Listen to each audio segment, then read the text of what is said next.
It's going to be the tweet meta. Yeah. I don't even want to see it. All right. So we're going to start with Crowley winning the Wisconsin primary. Obviously that's a minor upset, a minor bump, I would say. A minor bump in the road for democratic socialism through the electoral route here in the United States of America. I still believe in my heart of hearts that the People's Republic of Wisconsin is very much alive, is very much a reality. And I think last night's results actually showed that. This is not copium. This is not spin. I'm going to be, very sober. I'm going to be very sober in my assessment, in my analysis. Okay? There's going to be some critiques here, some of which I just, held close to the chest. I say sober analysis and assessment because Neera Tanden is incapable of delivering that because she's never sober.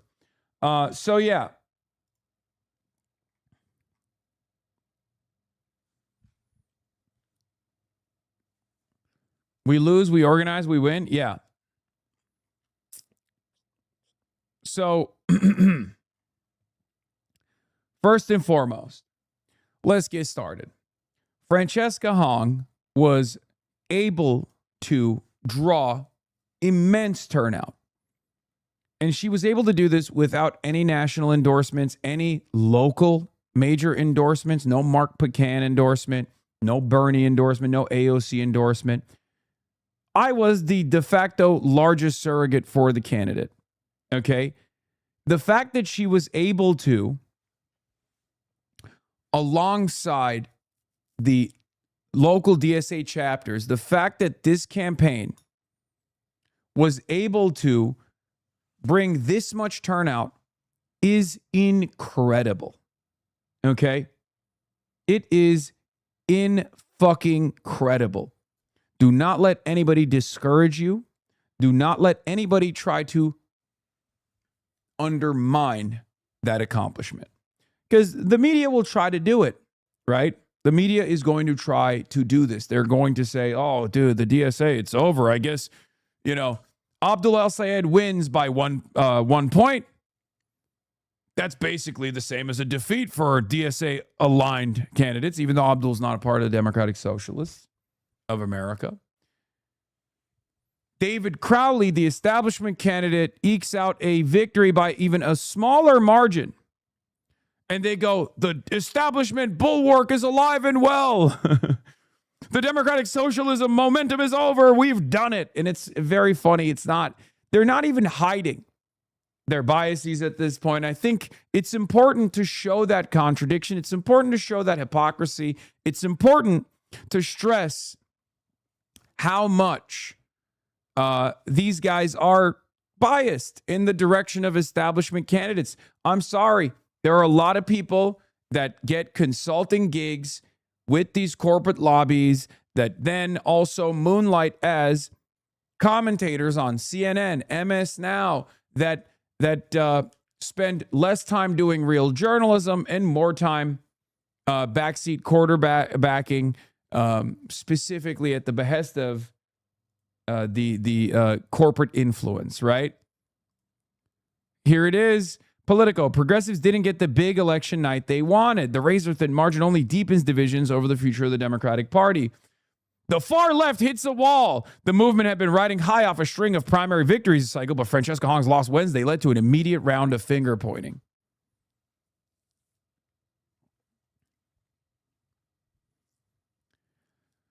It's very obvious what's going on. It's very obvious what's going on. I hope people see it. I think people have the capacity to see through it, but there are obviously very important factors in this race that must be addressed, right? So let's just break it down piece by piece. Okay? Let's just break it down piece by piece. First of all, so much So many roses, so many flowers must be delivered to the Wisconsin DSA chapters. You guys did the damn thing. Francesca Hong's campaign was great as well, all things considered. Okay? The only reason why this seems like a major, spectacular upset is because pollsters had no way of interpreting the correct data and where people were at. It's just the reality. You're leading by 20 points all the time. You're the front runner the entire time. And then all of a sudden you lose by 3,000 votes. That's an upset. But if you adjust it to a different timeline, if you look back 2 years ago at where Democratic Socialists would be at, I mean, this is a spectacular victory. This is a spectacular movement. Okay? The very fact that we are capable of launching the candidacies and the campaigns of people who were state legislators that had no name recognition whatsoever and be competitive and draw historic records, historic record turnout in a statewide swing state gubernatorial run, that is immense. That is incredible. That is impossible to ignore or impossible to discount, just so you understand. And to be able to do that without national prog endorsements, it's all the better. So remember, when people try to discourage you in this moment, be like, okay, sure. Okay. It seems like you're very mad for some reason. For something that is utterly immaterial, you seem very upset. If we are to be ignored, why do you spend such a good deal of time worrying about what we're doing? So yeah, the battle might be lost, but the war is not over, and we will win. So let's talk about some of the problems in the campaign, okay? From the jump, Francesca Hong was far too pleasant and far too kind, okay? I thought maybe Wisconsin really expected that and really enjoyed that and really liked it. Perhaps part of the reason why I thought that they liked it a lot was because I was looking at the same polls everyone else was, right? And the reality is, when you are in a contentious national media environment, when your race is becoming nationalized, you have to be ready for the spotlight. The lights can't get too bright. And unfortunately for Francesca, her responses left a lot to be desired, left a lot on the table. The Thanksgiving gate and all this stuff, they were utterly immaterial in the grand scheme of things, especially when weighed against the power of the Tony Evers endorsement, which was far more consequential than the Gretchen Whitmer endorsement in the Michigan race, and the consolidation of support amongst establishment Democrats. But the earned media that was genuinely negative up and down every TV station for the primary electorate that is still singularly focused on the electability narratives, it hurt. It certainly hurt. But the only reason why it did is because there was no adequate jujitsu. There was no moment of reframing the conversation. I do truly believe that if Francesca Hong, this is a coulda, woulda, shoulda moment, but I do believe that if her comms were a little bit tighter and she turned around and said, look, I love Thanksgiving. You know who's canceling Thanksgiving this year? Donald Trump. You know who loves Donald Trump? Tom Tiffany. That's what we're trying to fix here. The affordability crisis is what's canceling Thanksgiving. Okay? That moment, if she was capable of taking the national attention and flipping it back to the issues, that probably would have helped her out, because we're talking about very slim margins here, right? We're talking about super, super narrow margins, you know? So that's important. That's important to understand. That's important to address, right? You got to take every attack, every moment in the spotlight, and be able to turn it back to your policies, back to what you believe in. And unfortunately, she wasn't able to do that. Now, the bigger issue, I would say, is the fundraiser problem. The campaign had money, but they didn't have damn near enough money to run linear TV ads. A lot of conversations are taking place on election Twitter from knowledgeable parties that don't fully understand the dynamics of this race. And they're like, why wouldn't they buy TV ads? I myself have talked about the importance of linear TV ads. It is important. But a part of the reason why they weren't capable of purchasing linear TV ads is because it's very expensive. There's no outside expenditures coming into the race. There's no $3 million being dumped into TV ad expenditure from an outside spender like David Crowley got. And we know it's true. We know that not running linear television ads is a major issue. It's a major issue. Okay?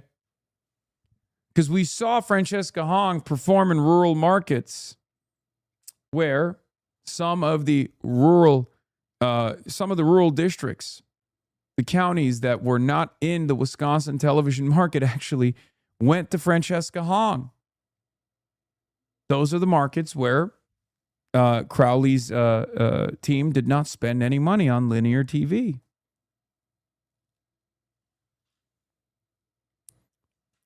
But I do think, all things considered, I do think that a lot of people are making much more hay over the way that she communicated herself on Thanksgiving Gate. I don't think it's as consequential as people think it is. It's just not good to get national attention with a ton of earned media that's negative. But that was going to happen regardless, right? That was going to happen regardless. It wasn't about, it wasn't necessarily about her position or inconsistency on Thanksgiving or anything like that. It was more so that she couldn't reframe that, because that's always going to happen. This is a contentious media environment. Corporate media is always going to attack us. Corporate media is always going to attack our candidates until we become such an undeniable force in American politics that they have to play ball, that they feel the necessity to play ball, to actually, make nice. Okay?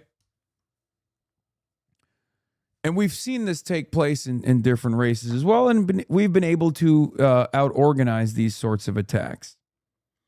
But the reality of Thanksgiving Gate is overstated. I think people greatly dismissed Francesca Hong and that momentum and that movement in Wisconsin to a major degree. Okay? And when I say people dismissed it, I'm talking not just the electability perverts on the establishment Democratic Party's consultant side. I'm not talking about the corporate media. I'm talking about left-adjacent social Democrat election understanders. Okay? There were a lot of people who were like, she's a dog shit candidate. Fuck you. The fuck are you talking about? She's a dog shit candidate. Have you brought out 300,000 voters in a fucking swing state? Suck my cock. She's a dog shit candidate. The fuck have you done? 300,000 votes with no national endorsement. She's a dog shit candidate. Who the fuck are you? Seriously. I was very frustrated with a lot of DSA, even DSA affiliated people, even DSA accounts on the timeline getting baited by the media narrative. Now, one point that I will make on, and this dovetails into woke 1, woke 2 discourse. A lot of people who think they are critical of corporate media and the way certain things get covered were baited all the same. They were baited all the same. Okay? Why were they so baited? Why did they get their notes from the Caitlin Collins interview? Is that the appropriate way to frame an issue? If you are, if you are with this movement, is that the appropriate way to analyze and interpret? You think our candidates are not going to get fucking attacked? Have some backbone. You think establishment Democrats give a shit when they have weak candidates with bad TV moments? You think they go, Oh no, David Crowley had a bad TV moment. What will we do? No, they've locked the fuck in and they push and they push and they push until they win. Sometimes you guys have to do that as well. That's number one. And I'll give you the perfect example. I'll tell you why. Francesca Hong's attitude on Thanksgiving, using the term folks with an X, all this silliness, it's woke 1.0. It's annoying. It's academic. It's too woke. It's not appropriate for the masses. It's not great. It's not tailor-made to win an election. Sure, I agree. Okay, I don't disagree with you on that. But you know who else was also deploying woke 1.0 techniques? David Crowley was. David Crowley came out last week and said, calling me the establishment is a slur as a black man. That's also woke 1.0. Did anybody fucking bring that up? Did anybody talk about it? Did many of you hear that? Maybe some of you in this community did because I covered it. But did CNN bring that up? He said it's racist to call me a black man establishment. Is that not also woke 1.0? And he did that last week. Francesca Hong's tweets are from 2020. What did we cover? What did we talk about extensively? Here's the problem. Here's the issue. People who think they're above being sheep still behave in sheep-like ways. You still got your notes. You still got geared. You still got negatively polarized by a candidate with a great platform. Okay? That's it.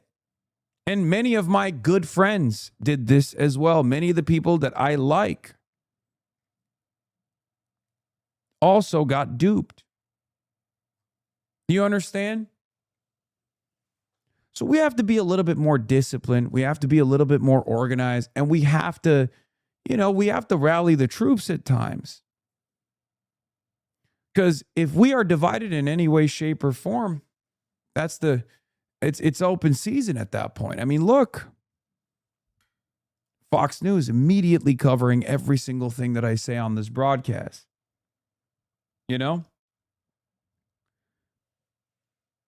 I think a lot of people have grown accustomed to the way that Zoran carries himself or the way that Abdul carries himself. Not all of our candidates are going to be like that.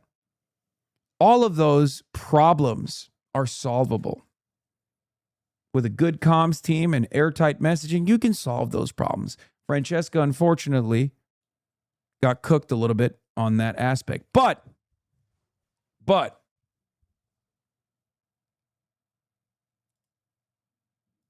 here's the thing. Make no mistake. If we are adjusting the weight of different forces at play here, if I were to rank what the top force here was, it was Tony Evers, a very popular governor. Tony Evers knows ball. Establishment Democrats know ball. They know their voters. They know how they can whip them back into shape. That's it. We must not grow accustomed to success because of the sequence of victories that we have been able to eke out. Okay? It is good for them to underestimate us. It is not good for us to underestimate them. There's a reason why the establishment is the established center of power. Because the electability argument in the primaries and the harm reduction argument in the general is certainly successful enough to ensure that the Democrats continue winning against the Republicans and certainly against their left flank at times. Okay? I think more than anything, the Hong campaign proved that you need to be conducting a campaign that's moving at 100% all the way up until the very end. Mamdani's campaign knew this, and I think Hong's campaign was leaving gaps open at the final hour, which the establishment took advantage of. I can't speak for their ground game. I'm not familiar with what happened in the last week. I wasn't here. Okay? I wasn't there, sorry. I wasn't in Wisconsin, so I don't know. So, you have to remember that. Now, that can turn, and it has turned. How can the electability argument flip on the establishment? When you got respectable national backers who have won their races. This is where AOC comes in. This is where Bernie Sanders comes in. Now, I don't fault them for staying out of it. I wish they didn't. They made their own calculations. They look at it as a governor's race. It's not as significant to build caucus. It's not as significant. But the electability argument can flip on its head when you have Bernie Sanders endorsing you, right? It's not the end all be all. It's a coalition of different forces coming together and consolidating their support against their support for a particular candidate. But that is what it is. Because I am not going to be able to instill confidence in the necessary demographics that the candidate I'm backing is electable. Bernie will. My role, my responsibility, the way I see it, our community's job is to bring turnout and excitement from the under 45 base. And we did that. We did that with as many numbers as we possibly could, right? We did that with the Abdul race. We did that in Wisconsin, okay? Our community's goal is to mobilize. Our community's goal is to put boots on the ground. And we did that. We did our job. But we are not the persuasive force for electability. Okay? Now, the other side of the story for a national Prague endorsement that is very important is fundraising. Because a lot of talk has revolved around the importance of linear TV ads. And I still think that there's an importance for linear TV ads. I've told this to other campaigns that I've, worked with. I've told them directly. I've told them in private, and I've told them publicly as well. You don't have to reinvent the wheel entirely, right? You have to still go and work with consultants, like the traditional consultants. They know what the fuck they're talking about, right? You just have to be consistent on your message. You shouldn't allow the consultants to tailor your policies, to tailor your agenda, right? But there is a good balance that you have to strike. Zoran did that very well. Perhaps maybe a little bit too far. Maybe he leaned a little bit too much to the centrist Democratic Party consulting class a little bit, especially towards the end there, but it doesn't matter. He won. Okay?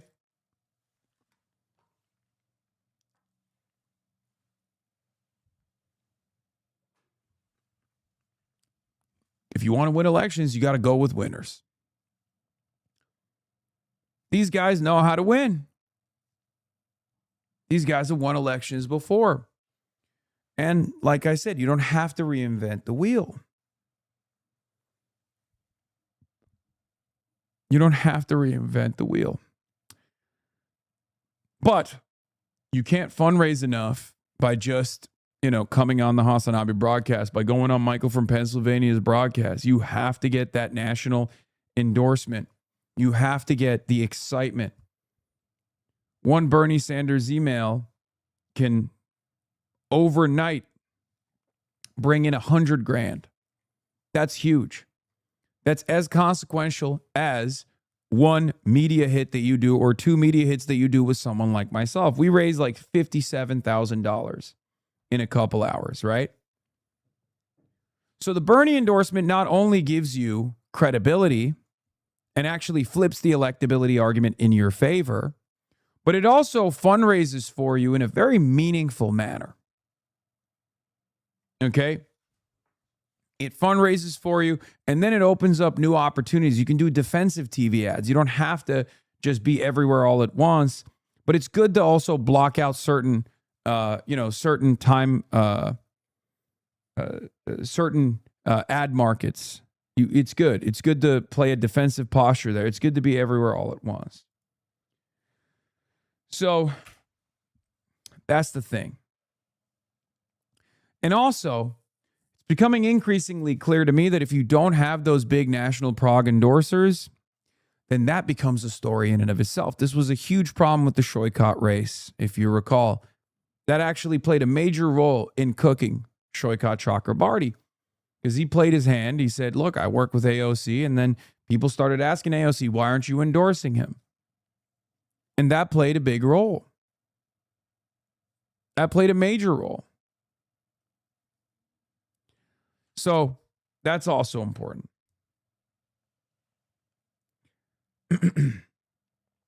So when Bernard is asked about endorsing certain candidates and he says, oh, I haven't paid attention to it, the media is going to turn that into a point of controversy, right?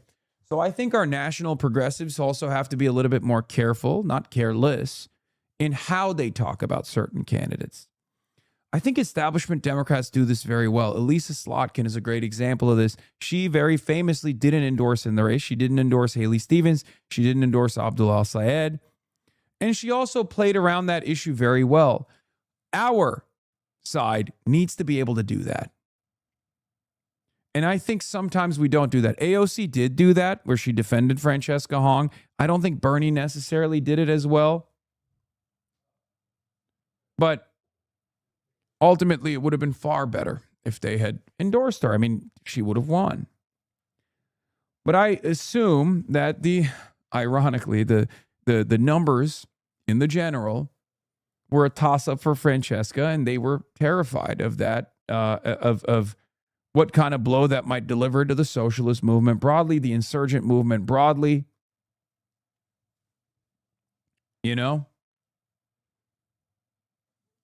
So, I can't speak to what kind of decisions were made, what kind of decisions were made in not endorsing Francesca. Okay, but yes, they made their decisions.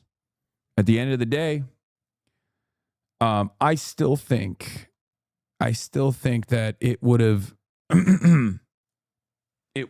really eradicated some of the electability concerns for a lot of sympathizers who are diligent election watchers. This is the Democratic Party's base of support. There are a lot of people who love candidates, love policies, and will refuse to vote for them because they think these candidates are simply not electable because they heard on TV that they're not electable. That's exactly what happened. Here's one great example that bricks my brain. A number of late deciding Democratic primary voters who spoke to NBC News in Madison Tuesday ended up voting for Crowley. One of them, Ali Plummer, said of Hong, I really back a lot of what she's saying. The DSA label doesn't shy me away at all. In fact, I probably would lean more towards that. But Plummer said she was concerned that Wisconsin as a whole might not want to back a Democratic socialist. I voted for Crowley because I'm a risk-averse person. And I was reading a lot about who has the chance to beat Tom Tiffany in the larger election. Plummer said, adding, we have to beat Tom Tiffany. So I voted for David Crowley.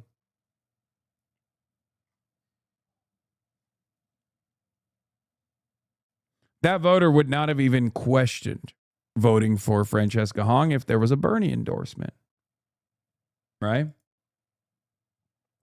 Yeah, stunning primary loss. Stunning. Impactful. A lot of people in Wisconsin, Reddit also flipped. I'm not saying I don't think this is the outcome, but this race hasn't been officially called yet. What's the polymarket Kalshi? I will say as a Hong supporter, I was mighty impressive to see Crowley drop out, restart his campaign in a week. Despite not being my personal choice, I'll be giving my full support. I voted for Hong to help spread excitement and shake things up, but a safe candidate like Crowley isn't a bad thing. I mean, these are normal assessments. This is correct. That's largely my position as well. That is largely my position as well.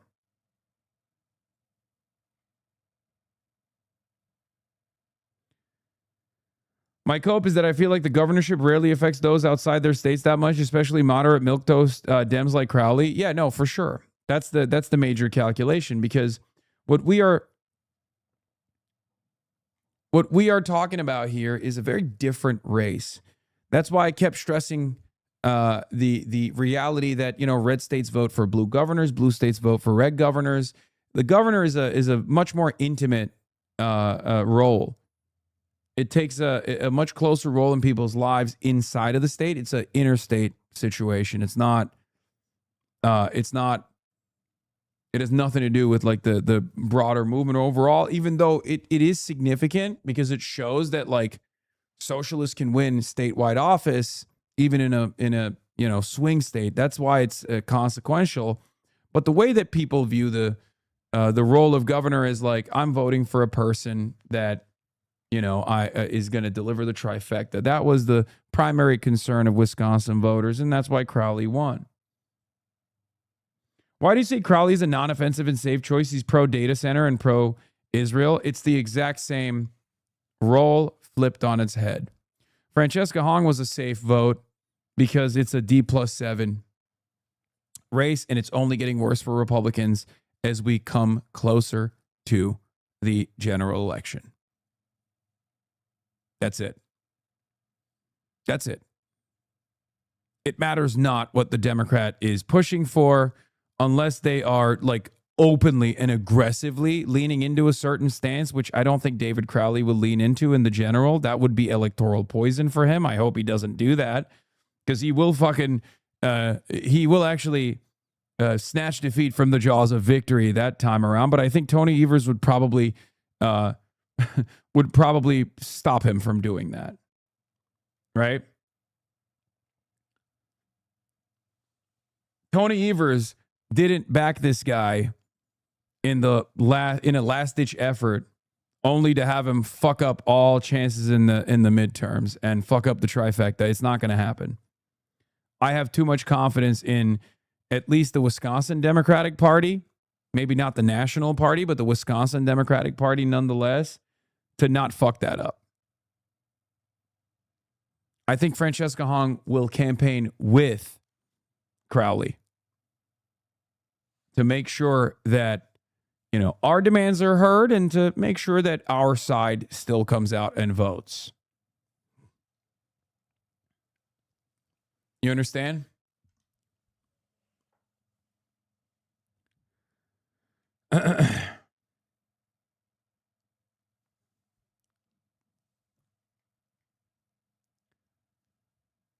I think there's still a crisis in confidence, and that's why these electoral victories matter a lot.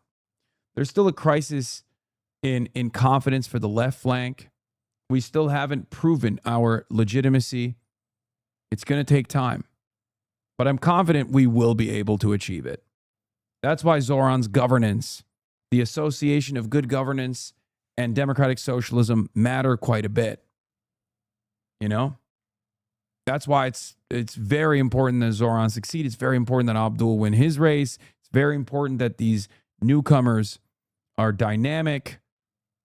They're exciting, and people pay close attention to them, and their constituent services are great as well. Our job continues. It doesn't end once they, you know, get carried across the finish line. David Crowley gives a shout out to Francesca Hong and her campaign during his acceptance speech. I especially want to thank Francesca Hong. Her campaign reminded people across Wisconsin that there are no long shots when it comes to believing in a better future and fighting to expand opportunities to every family. The real opponent has always been Tom Tiffany. Sometimes election stories rhyme. Francesca Hong did lose, but she has a future if she navigates things well. You know what other young progressive candidate ran for governor who was very awkward in their first attempt and got crushed by the establishment machine? Abdul al-Sayed. True. Truk. Thank you. I was a high school linebacker, Noel. You know, I brought my Constitution with me. And I know I'm not allowed to use a prop, but the Constitution is not a prop. Fact is that this Constitution protects my right to pray as I choose to pray, and also protects my right to aspire to the highest ideal of citizenship. And every time we hear this, it speaks to a long history of people who look a little bit different than the senator, trying to do something that is perfectly within their rights and then having their very Americanness questioned. We've seen this before. But to be frank, it's a distraction.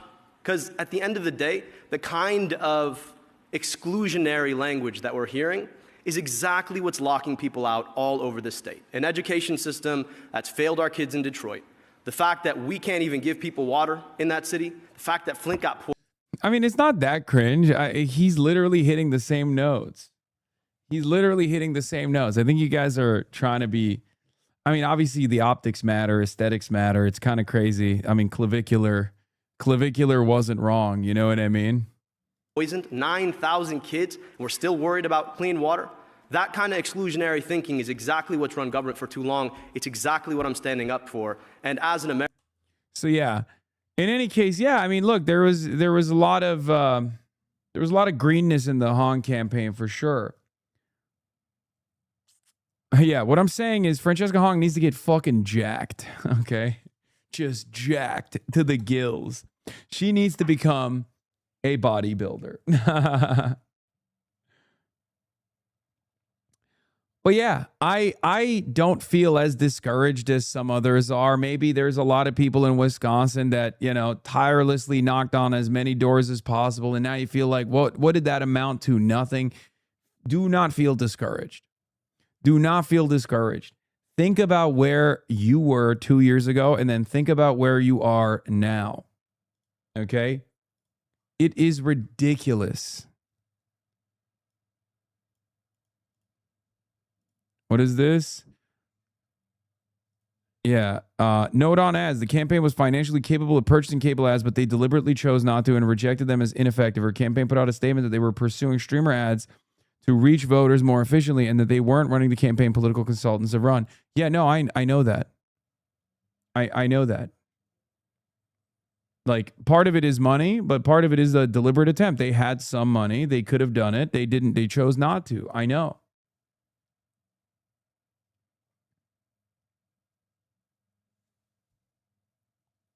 I know. Streamer ads are good, but not as effective as TV ads. No, the TV ads are just, even if it's for blocking, it's still important. Absolutely a lot of discouragement here today. It's disappointing. I'm hopeful for a more progressive future. Guys, you're being delusional and not in a good way. Sometimes it's good to be a little delusional, right? But you are fucking insane if you think that this isn't a major attempt. What are we talking about, dude? We had a fucking Democratic Socialist run for a state seat, run for a statewide gubernatorial seat, and she came within like 3,000 votes. Historic levels of turnout. What are you talking about, man? 2 years ago, Zohran Mamdani was still considering running for mayor. 2 years ago, Zohran Mamdani was probably sitting around with a bunch of his fucking friends in New York City DSA going, should I do this? Do you think we have a shot? And his friends were like, no, dude, what the fuck are you talking about? And now, 2 years from that point, we had a Democratic Socialist running for governor in a fucking swing state. It's not a real swing state, but it doesn't matter.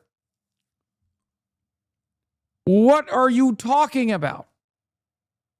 Wake up. You cannot behave like newcomers. If you are a newcomer, hopefully you learn from the broader experience of where this movement is from 2 years ago, where this movement is from 10 years ago when it was non-existent. Okay? Some of you come in here and you go, all right, well, what the fuck? I started getting excited about DSA when I saw the sequence of victories. And that's my expectation. Are you kidding me? Why do I always say being a leftist is about taking L's? You got to take L's. You got to learn how to take L's. You got to learn important lessons from why we took those L's And we got to grow. People always look at the successes and they fail to consider the sequence of losses that led to the success. Whether it be Abdul al-Sayed in 2018 or whether it be Bernie Sanders in 2016 and 2020. We just got to keep doing the work. And we also have to reframe it. We also have to reframe it within the larger context. You did not fall from a coconut tree. Okay? We live within the context of everything that came before it. And everything that became before the Francesca Hong run was unbelievably consequential. And everything that will come after in the lead up, everything that will come after in the midterms will also build on this movement.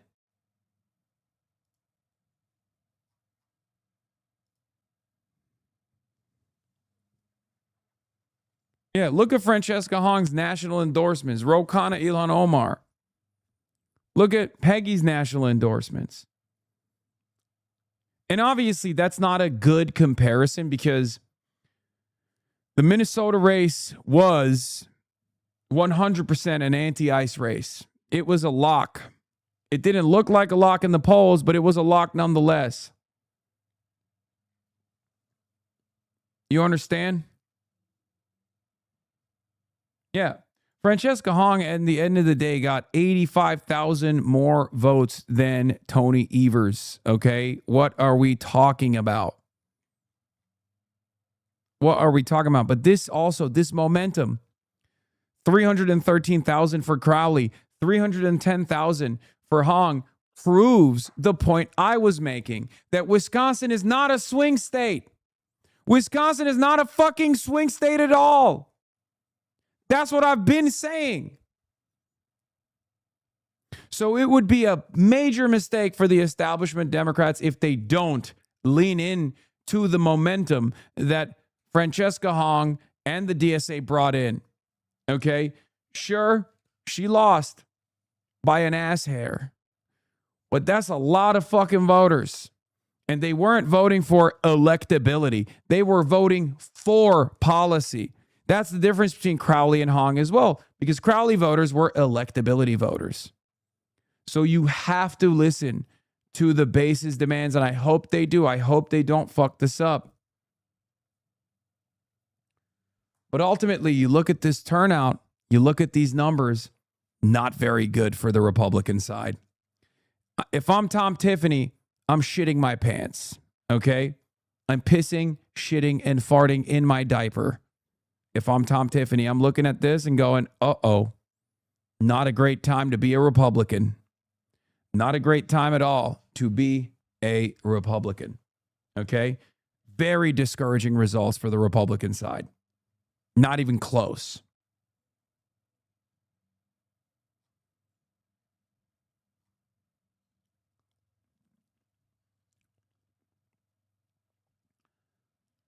Why is nobody bringing up the fact that only male DSA candidates seem to be winning? What are you talking about? Maylok Kuros, Daria Lisa, Claire, you're wrong. No one is bringing that fact up because it's not a fact. It's fiction. Most of our slate this time around has been women of color.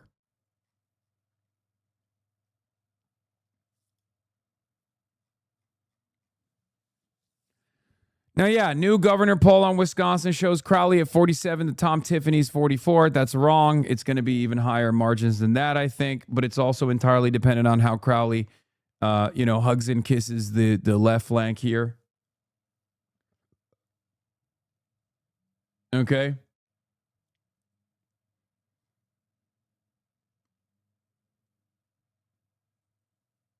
But yeah, this is not even... I mean, this is such an encouraging moment, not a discouraging one. I don't know. I'm usually a very pessimistic guy, as you guys know. I'm a realistic guy. I'm a pessimist. I'm a realist. Whatever. This is a very encouraging moment for our movement.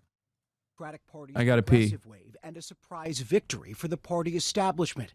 Democratic Socialist Francesca Hong narrowly defeated by the establishment-backed David Crowley. Crowley posting overnight, "Wisconsin, let's get to work," and the state party chair calling for Democrats to come together, writing, "Tonight, Wisconsinites made their choice, and tomorrow, Democrats will unite around David Crowley." The primary was a nail-biter, Crowley only beating Hong by a few thousand votes, even as polls showed Hong with a comfortable lead. But many of the country's top progressives distanced themselves from Hong, who previously called to defund the police, and in a 2020 since-deleted social media post wrote, "Cancel Thanksgiving," saying it promoted colonialism. She's since said her views have changed. Thanksgiving is also a time that's incredibly painful for many people in our communities. And so I think I wanted to make sure that people understood that there are multiple views, but views can evolve. Crowley, the Milwaukee County executive, will now face off against Republican Congressman Tom Tiffany, endorsed by President Trump. Meanwhile, in neighboring Minnesota, the progressive candidate Lieutenant Governor Peggy Flanagan capturing the Democratic nomination for Senate, a victory for the party's left wing heading into the midterms. And overnight in South Carolina, in a test of the power of Trump's endorsement, Darlene Graham, the sister of the late Senator Lindsey Graham, failed to win more than 50% of the vote in the Republican primary to replace her brother on the November ballot, despite the complete and total support of the president. I've been accused of not being a politician, guilty as charged. I will spend the next 2 weeks of this runoff meeting with voters and, unlike some politicians, listening to their concerns. ABC News now projecting Graham will advance to a runoff against Republican Congressman Ralph Norman.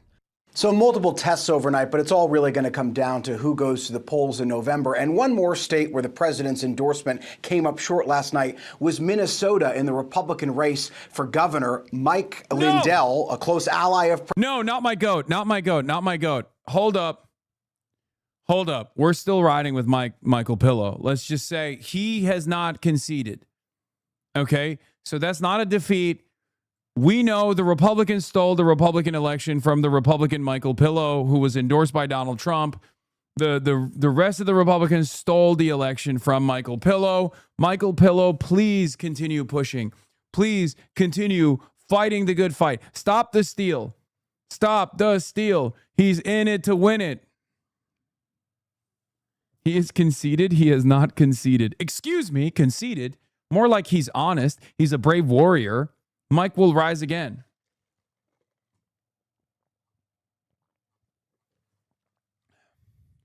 Mr. Pillow, sir, we ride with you. We ride into battle with you, Mr. Pillow. We love you. This is perhaps an even more devastating moment than the Toby Durden moment. Okay, as you guys know, South Dakota, Turby Derby, running for governor of South Dakota. Larry Roden stole that from him. And it's very clear that Michael Pillow's election was stolen from under his watchful gaze. President Trump's, who backed his baseless claims of election fraud, losing in the Republican primary overnight to the state Speaker of the House, Lisa Demuth. That was the Republican primary for governor. What? All right, Jay O'Brien for us. We appreciate it. The headline. But yeah, so I think I went up and down my analysis on this election, on the Crowley stuff, on Francesca Hong, what this defeat means, where we're at.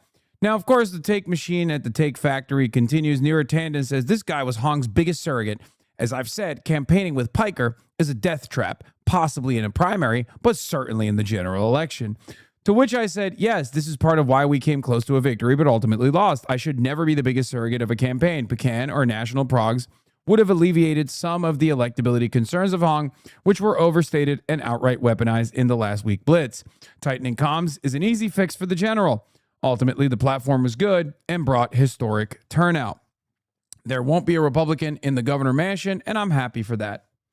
Now, this is actually much kinder than what Smira Tanden or Bira Tanden deserves, but, you know, we got to be graceful. We got to teach some of these fucking assholes in D.C. how to behave when you actually lose.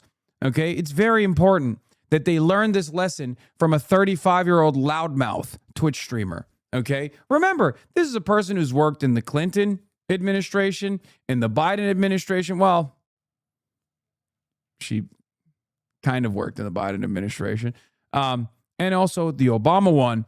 And yet she behaves like a drunken moron on the timeline all the fucking time, okay? With regular frequency. We don't have to behave like that. We don't have to do that. Possibly because we're not barred out like she is. You know?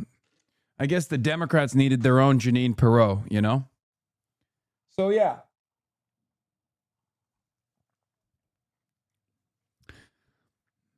But as I was saying, a lot of thoughts, a lot of takes. I don't think the Thanksgiving gate was as big of a problem as the electability concerns were. The electability concerns are still a primary motivator for the Democratic Party. And I will say this, here's the other truth, okay? One, electability in the primaries and harm reduction in the general still carry lots of boomers when it's paired with a barrage of negative earned media, no defensive TV ads, no linear TV ads, no national prog endorsements that actually alleviate some of the concern of electability in the eyes of, sympathetic voters in the primaries. All in all, an unbelievably impressive showing for Democratic Socialists of America in Wisconsin. Their ground game was incredible. Okay, so do not be discouraged. The other side of the story goes as follows. I think the Democrats are lazy. I think the establishment Democrats are fucking lazy. They're unbelievably lazy for this reason, because they know they can hit that button over and over again and keep this shit airtight until these insurgent candidacies started winning races. Okay? That's also part of the reason why they have no vision, no policy whatsoever, because from their perspective, all they care about is winning those races and occupying those seats. They don't give a shit about governing. They don't give a shit about a legislative agenda. They don't care. They just want to win the fucking race. They literally look at it as follows. It's like, yep, however I win this race, if I can occupy this seat and maybe even defend it against Republicans, it's fine. It's still better than a Republican occupying it, and everyone will shut the fuck up. They run to win. They don't run to govern. They don't run to legislate. They don't care. They don't have a legislative agenda. Okay? And this is why. This has made them lazy. Because if you can hit the electability button in the primaries and then hit the harm reduction button in the general, and sometimes you lose, but usually you win, then that's fine. That's how they operate. That's how they fucking operate. It's unbelievable. But this is why they will lose to us. And then we will defeat the Republicans. We will have a much more resilient movement. And we will deliver results for the masses. Okay? That's it.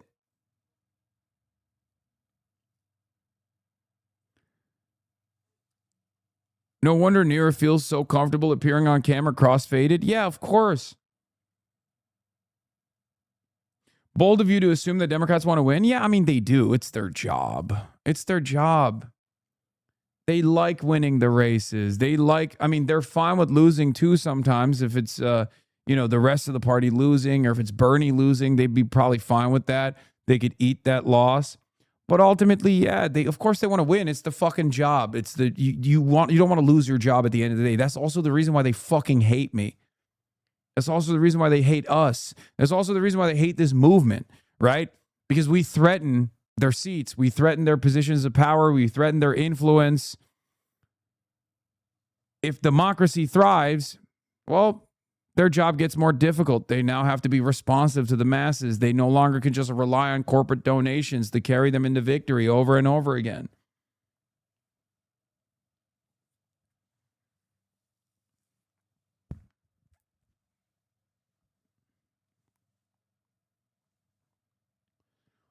From the great Tony Benn is apt here. There is no final victory, as there is no final defeat.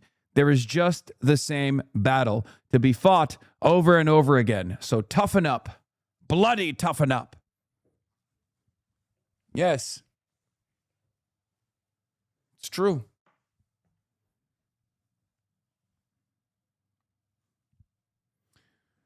So that's it.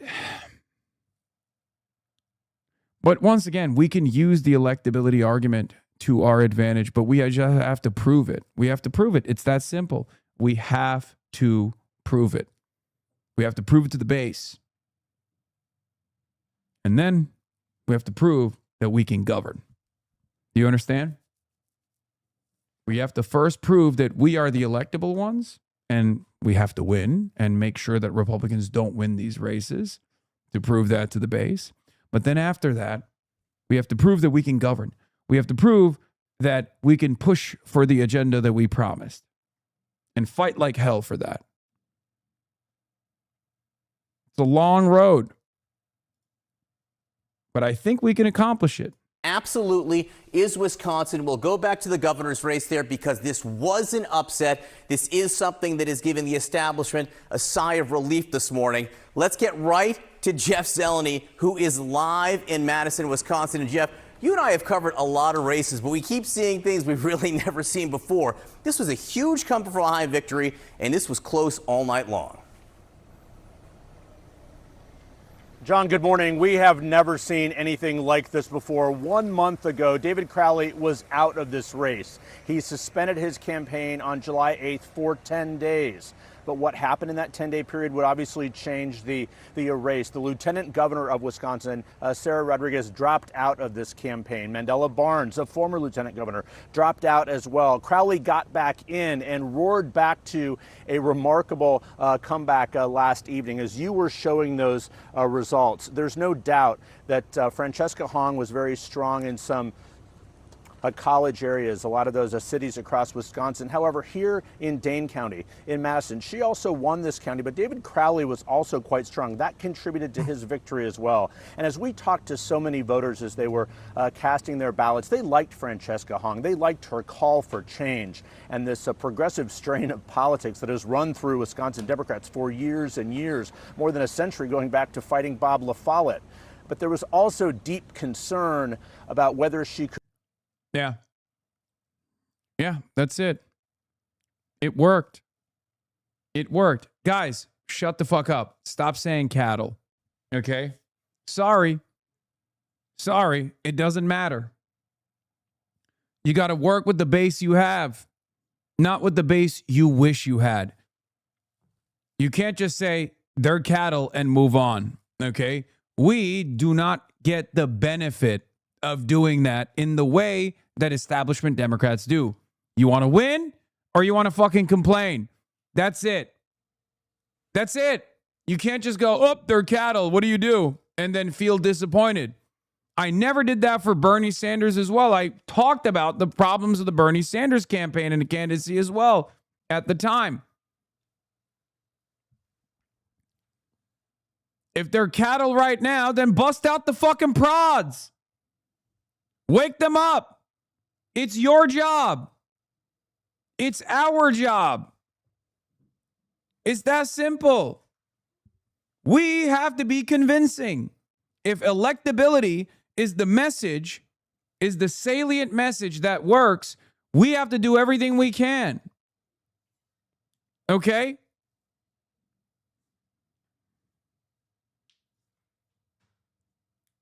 It's crazy. But yeah, this is the final moment of discouragement. This is what I know is always happening in these races. This is also the encouraging aspect of this is that people still want these policies. So it's important for David Crowley to push for them.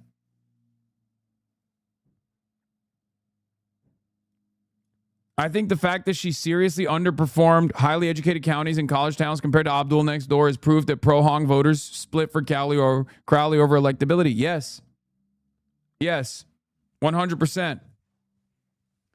And that electability concern came entirely from the concocted establishment narrative. And at least in this race, they could point to data. They could say, look, Crowley's not a toss-up.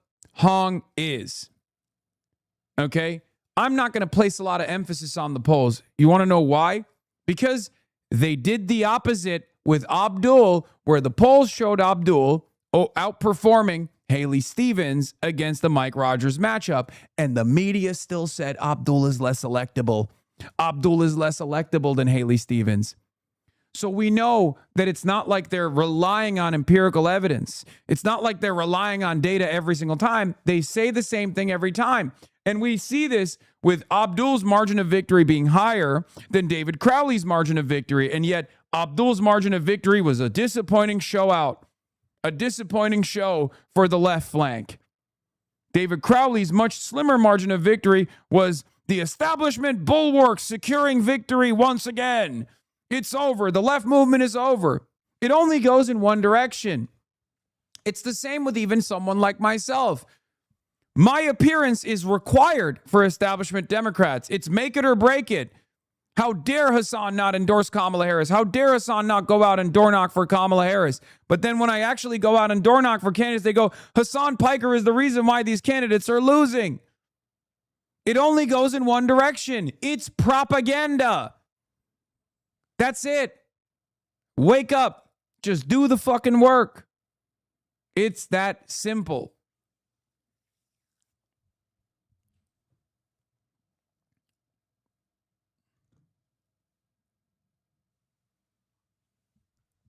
Why do you think the same people that are like, how dare you refuse to endorse Kamala Harris? You could have been the make it or break it person. You should have done everything in your power to then turn around and say, what are you doing? Why are you involved in these elections? You should stay away from these elections. Okay?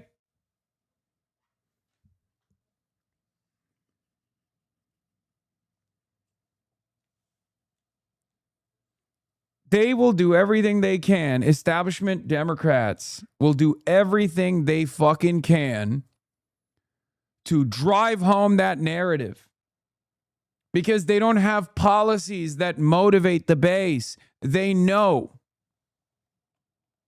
Could win in November. The question. Look at this guy. This is the type of guy that unironically falls for the propaganda. Evoking Mao with the outfit doesn't help in the eyes of normie voters. Normie voters don't give a fuck. They don't know who I am, you stupid idiot. Shut the fuck up. There is not more than 10 voters that voted in the direction of one candidate over the other because they saw that I was wearing a Zhongshan suit at the College Democrats National Convention. What are you, fucking stupid? Shut the fuck up. That is the least relevant part of this. If you are in any way, shape, or form sympathetic to the progressive cause, not even the Democratic Socialists of America, you have to be smarter than this. You have to be smarter than this. Please, I beg you. The average voter does not give a shit about this stuff. Okay?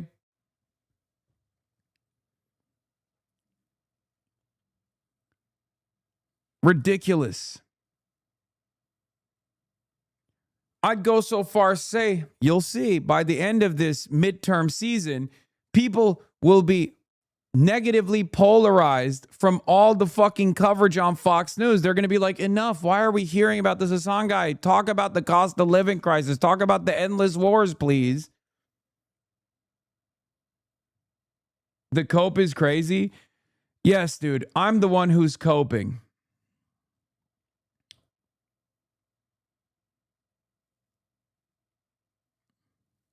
I'm the one who's coping. You're right. I'm the most salient election message, dude. You're right. Please take off your fucking horse blinders. I beg you. Please lock the fuck in. You just heard the CNN anchor literally mention what the primary concern was, but so many of you cannot rid yourself of the derangement that you have poisoned yourself with. Okay? There has never been a moment where I have overestimated my impact. Okay?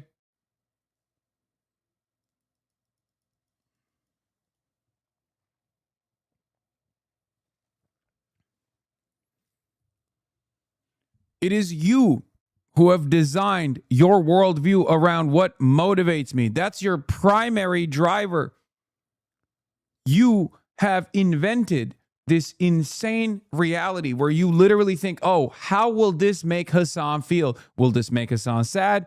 If the answer is yes, I'm excited. Will this make Hassan excited? If the answer is yes, I hate it. It's crazy.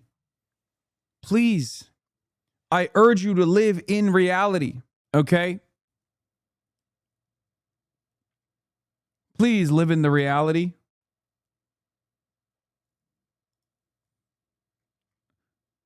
You think she would have blamed you for Kamala's loss if you'd endorsed her? Her hypocrisy is confusing as hell for even her own followers. Yeah. Here's you in June saying you aren't a kingmaker. Hassan the Hun explains that he isn't a kingmaker and that his endorsement, which, while helpful on its own, works best in tandem with key factors within the campaigns. This is all the way back in June. Not that anybody ever fucking listens to me.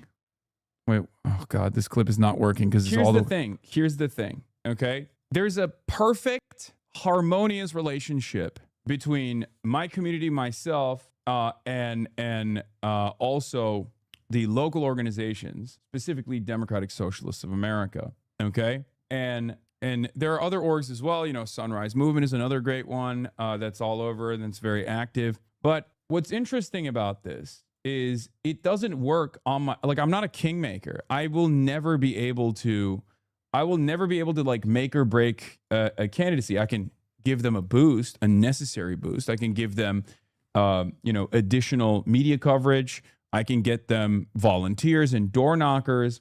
But the reality of the matter is the goals have to align. Okay. So they have to have the fundamentals first and foremost. They have to have the background. They have to have the organizing work, or at least the advocacy work that they can point to beyond just like running, right? Beyond just running for office and then deciding on a whim that these are issues that you know will get you attention, right? So like their goals have to align with our goals. That's number one.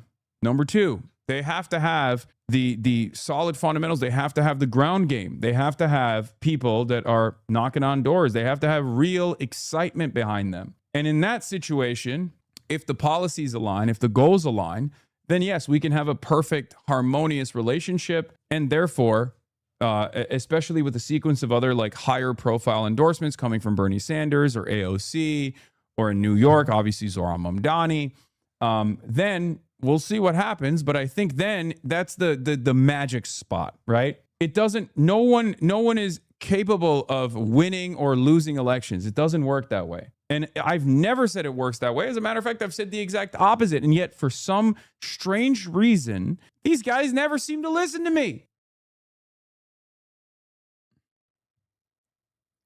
Yeah, the mainstream media narrative is always heads I win, tails you lose. That's it. That's it. So it's very important for people who are sympathetic to our cause or already loyal soldiers of our cause to not fucking lean into this kind of idiotic narrative. Like you have every opportunity not to fall for this kind of very overt, very obvious propaganda that is supposed to work to discourage you. Okay? And yeah, the reaction was predictable. That's why I predicted it last night. I said, this is exactly how it's going to go.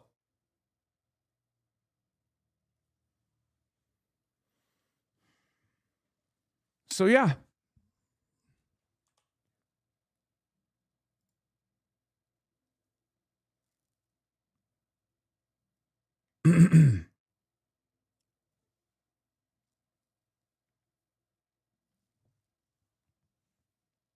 Anyway, let's continue.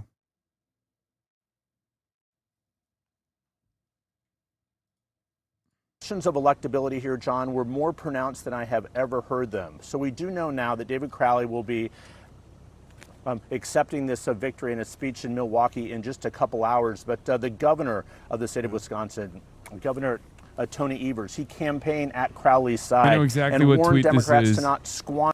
This is Shapiro's greatest take of all time. We're watching enormous misread of the results here in Wisconsin. The dumb take is that the DSA has reached its ceiling and the establishment is fighting back. That's totally wrong. The normie Dems are simply negotiating the terms of their surrender. Those terms are obvious. Democratic Party will ingest and mirror the key precepts of the DSA, and they won't go whole hog against DSA candidates who don't totally say the quiet part out loud. This is why Slotkin didn't endorse Stevens against Al Sayed in Michigan. It's why Schumers and Jeffries didn't endorse Cuomo against Mamdani in New York City. In return, DSA's most important figures will refrain from endorsing the very worst candidates. This is why Bernie and AOC didn't endorse Hong. If they had, she would have won. The goal of the pact is obvious. Candidates who are DSA in all but name, who receive unified Democratic support after the primaries, and who still have a shot at winning the general election. So don't be fooled. DSA is driving the car, choosing the direction. The normie Dems are just negotiating over the speed. So it's actually not the worst take from Ben, but it's also not completely correct. DSA is not driving the fucking seat. The DSA is not driving the car. That's ridiculous. I wish that was the case, and hopefully one day it will be the case, but we are not there yet. Okay, so they are like the establishment Democrats are absolutely doing their very best to put a fucking stop to this, but they also are not stupid or at least crazy enough to just like let it fall apart to drive home the message that like the left can't win elections. So they have actually performed better than my expectations in that regard. I thought that they would be far more cynical, but Michael LaRosa is far from the common perspective in DC. Okay. Like Shannon Watts, Neera Tanden, these guys, I think, are going to lose a lot of prestige and, ironically enough, lose their comfortable sinecures that they're trying to defend right now when the midterms come around. If they keep up this fucking narrative that they're constantly left bashing. That's what I think. And we saw this. We saw this with Abdul. He won the race. Immediately, the party consolidated support behind him. It was a little bit unexpected. I will admit I was very worried about Abdul's chance in the general if the Democratic Party didn't actually lend its support, because it's absolutely it's an absolute necessity. Guys like this will inevitably be cast aside. They'll be fucking considered Republicans because they are Republicans, because they're endorsing Republicans. You endorse a Republican, it's over for you. It should be over for you. It's completely unacceptable. Get the fuck out of here. The Democrats to win. I think they're going to win the Senate. I think they're going to win the House. I want Chuck Schumer and Brian Schatz to be the next majority leaders. I want to do it without Al Sayed. And that can be done. But this isn't what I signed up for. Totenkopf and SS and defending it and then defending. And Hassan Piker is just not the leader of my party. And it's okay for Democrats to say that. My old boss, Chris Matthews, was on TV this morning saying Democrats just need to do the hard part for politicians, which is sometimes standing up to your friends. Yeah, no, this is an irredeemable statement. And I promise you, behind closed doors, I'm certain that even establishment Democrats are probably like, that guy doesn't represent anything. You should probably shut the fuck up. Okay? There's no shot, because I've seen the consolidation behind Abdul. This man is alone. He is sticking his neck out for donors, and he's probably trying to pivot to the right. Okay? He's trying to pivot to the right. He's already working with like the United Arab Emirates and stuff. His consulting firm is.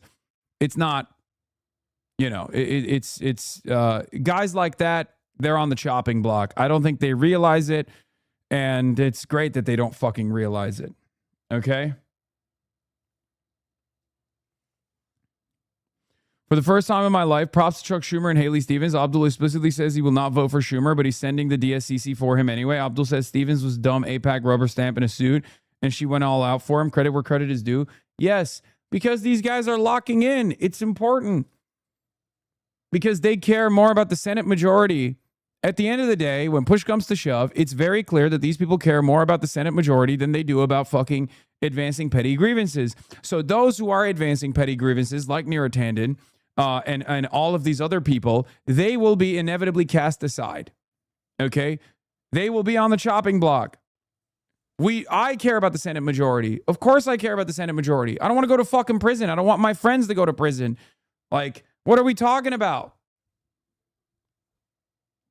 I don't think people who fancy themselves to be like these hard-headed radicals understand the amount of damage that Donald Trump has already caused and the amount of damage that he will continue to cause if there is no pushback, if there is no legislative hurdle that people can present in front of his, lame duck period.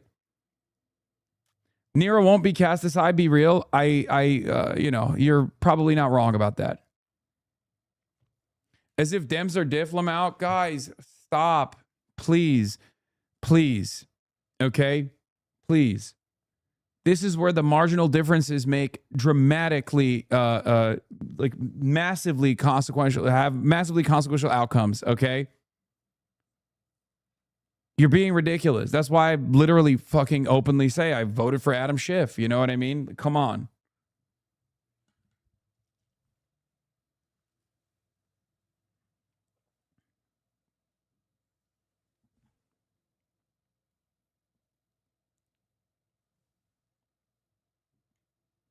Successfully rage baited Hassan Piker. They call me the fucking goat. I don't know, man.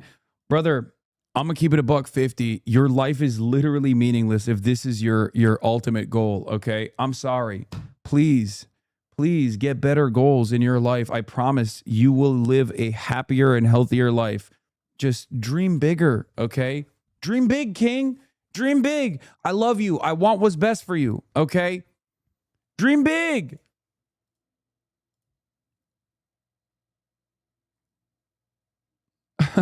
That's fucking loser behavior.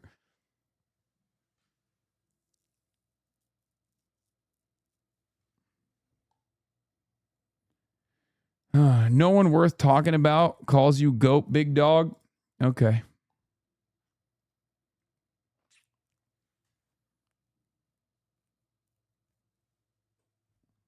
Anyway.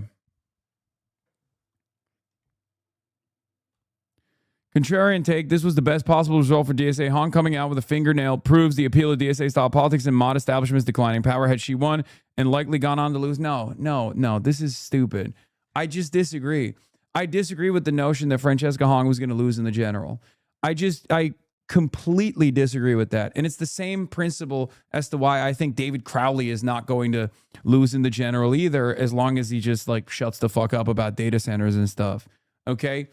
It is a national +7 Dem environment, and it's only getting worse every single fucking day. Okay? It's only getting worse for Republicans every single day. Everyone is being delusional about this. Okay? The electability argument from the establishment Democrats was a way to weaponize turnout against Francesca Hong, and it worked. Okay? It worked. The idea that the idea that we're leaning into the same establishment narrative of electability is so dumb. Okay? It's so dumb. You're crazy. You're crazy. I don't think anyone is looking at the broader swings here. Oh, it's fucking nutty. It's nutty. Normies hate the Republican Party right now. Okay? They are in charge. Everything sucks. Dog shit. You're being delusional.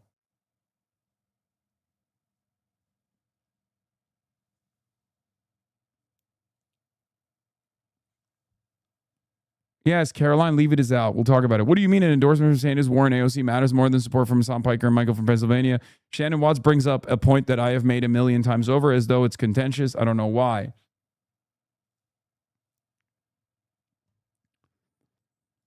Do you think Fox will ask Trump if he disavows Hassan Piker like they do with every other politician? Trump will be like, well, I don't know him, but he looks right out of central casting. He has a lot of followers, you say. Wow.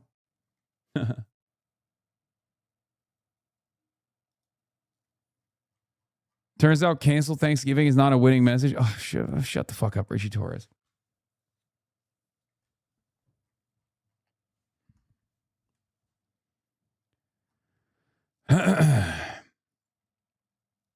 Under all their gains here. So that certainly was a big. How can you overcome the electability argument? Winning. That's it. Winning. I don't know if you've seen this blatant defamation against you by the RNC. There needs to be a correction issued. RNC national spokesperson Natalie Baldessari responded to Piker's remarks in a statement Fox News Digital on Wednesday, calling on Democrats to disavow the controversial streamer. Hassan Piker is a Hamas-hugging radical with a long history of threatening rape and violence against those he disagrees with. Democrats would do right to disavow him, but they'll continue to bend to his will like spineless, useful idiots. What the fuck? Bro, they're getting extra insane. I don't know how to deal with something like this. I actually have no idea what to do here.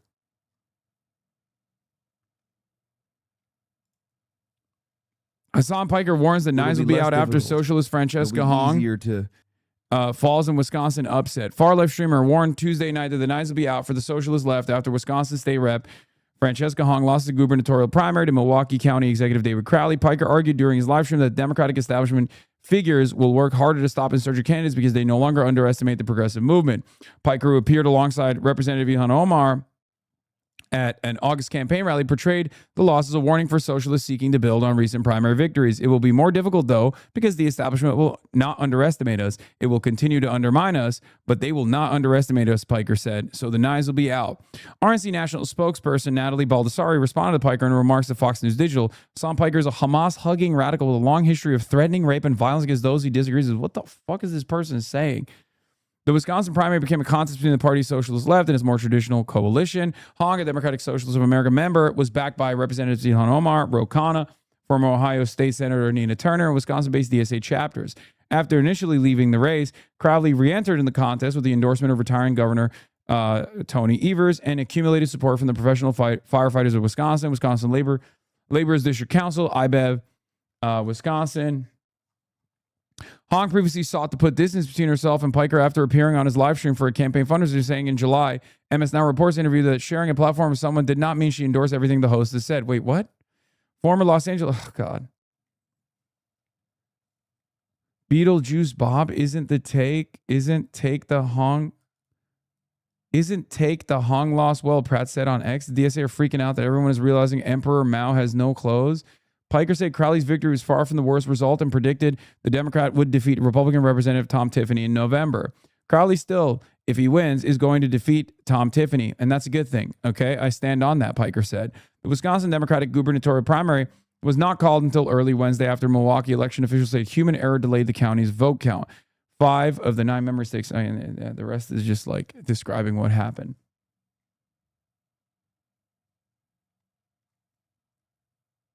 This is Natalie Baldessari. Jesus Christ. That's terrifying.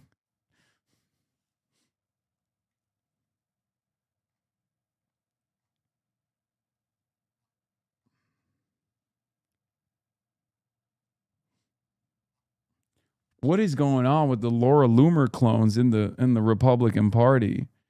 What the heliante, my man? What the hell? What the hell?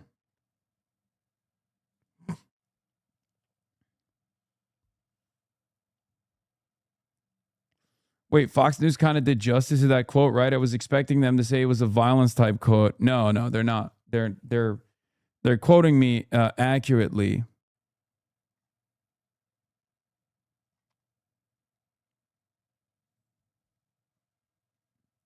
Caroline Leavitt is leaving. Yes, we're going to talk about that later. But there is no question that there's some unifying to be done. That starts this morning with an eye on November, John. And again, as you point out, Francesca Hong was divisive. Bernie Sanders, Alexandria Ocasio-Cortez, they did not endorse her as they had endorsed Abdul Al-Sayed in the Michigan Senate Democratic primary there. I want to say I've been on cable the last few days a lot. It's where I work. And I've heard a lot of Republicans with talking points. They were loaded for bear on Francesca Hong. Francesca Hong was the candidate they were focused on. They were already trying to nationalize her, what they saw as her imminent victory in Wisconsin. How surprised are Republicans this morning? John, they are very surprised. And not only were they talking about this campaign and how they would effectively use some of her comments, they were trying to prop her up at the same time. A remarkable play here. The Republican Governors Association was spending more than $4 million running ads showing that she's a strong progressive. Well, that was seen as a way to effectively meddle in this race. So Republicans were hoping to run against her. That did not happen. So this race is an example of the establishment striking back. But John, I'm also thinking back to an interview I had with David Crowley on Sunday evening. I asked him about that establishment thing. He said, look, I'm established, but I am not a member of the establishment. If he would win, he would be the first African-American governor right here in Wisconsin. I want to start with you, Nicholas. What did you see in this, what do we call it, the Rust Belt, the Blue Wall? Like, what are we learning from last night? You know, I'll put my Midwesterner hat on.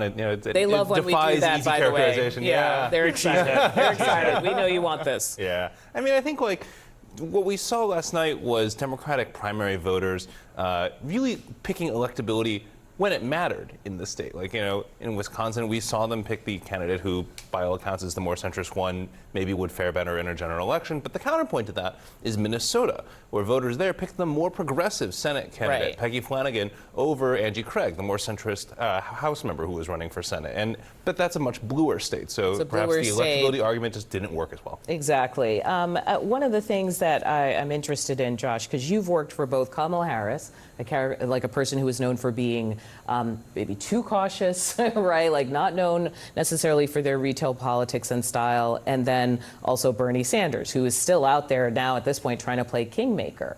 What do you make of how voters are talking about this? I think that what we're seeing is progressive candidates winning when they are strong candidates, when they're running strong races, and when they take on power.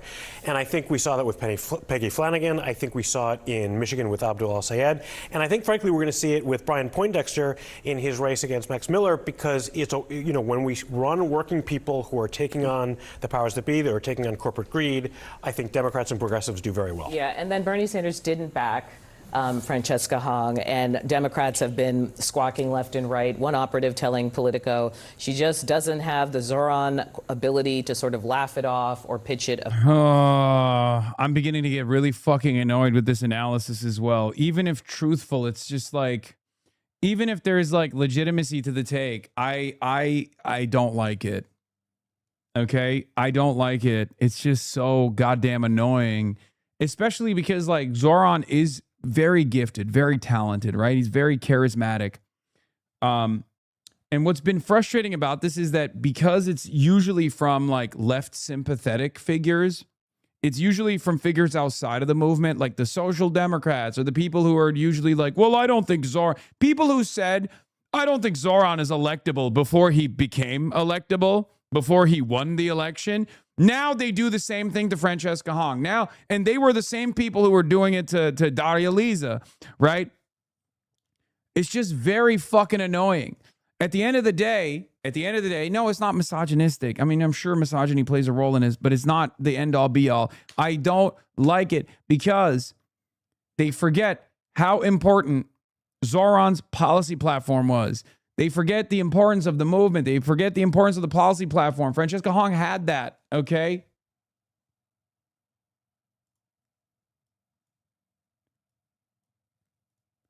Guys, let's talk about Hong Dynasty. Go, go, go, Francesca. It's the Jews. It was Israel. Guy who made a DSA supporter sock account to make it seem like this would be our interpretation did realize that this is not something that I would ever say in this fucking particular race or ever at all. It's the Jews is a ridiculous assessment. And immediately goes, oh, well, since there isn't this kind of interpretation, this kind of analysis here, I'll just make it up on my own. Good one, dude. I'm serious. Listen, dude, listen.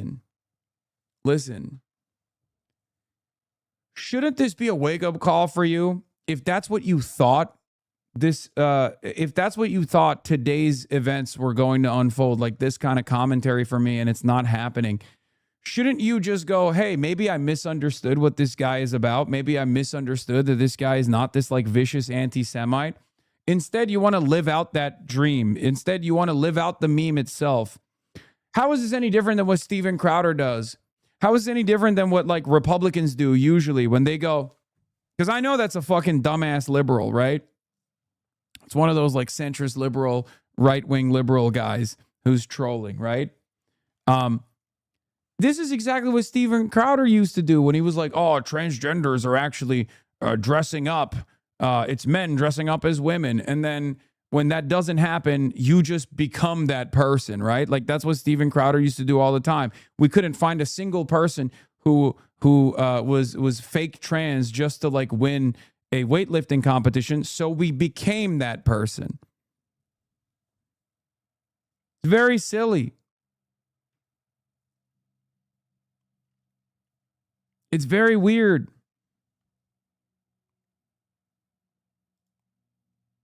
I have big info on Brian. What? Effectively, the former chairman of the Wisconsin Democratic Party saying this is not the year to test a Democratic Socialist. This isn't New York. And David Axelrod hitting her with El Sayed is a serious person. She is a font of zany liberal faculty lounge exotica. The word from David Axelrod.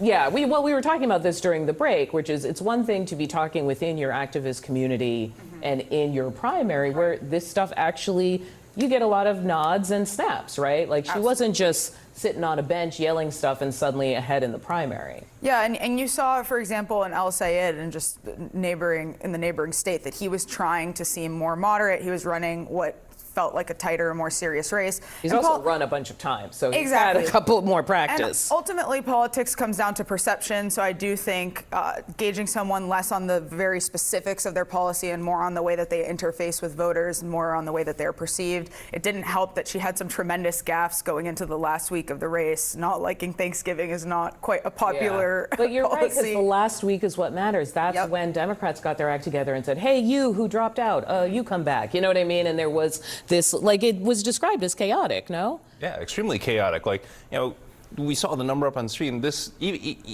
despite all of the noise, this was a race that was separated by 3,000 votes, which is, an incredibly close margin, and speaks to how much this narrowed in the final days of the race, especially when polling, which by all accounts seems to have missed in a lot of Democratic primaries this season, had hung ahead by as double digits in some surveys. There was this some of the centrists who, with the welcome pack, they told Politico this week. Many Democratic primary voters may want to touch the hot stove, but the independents who can vote. Yeah, I'm going to say something about this, like, Don't Sippy Ashley account.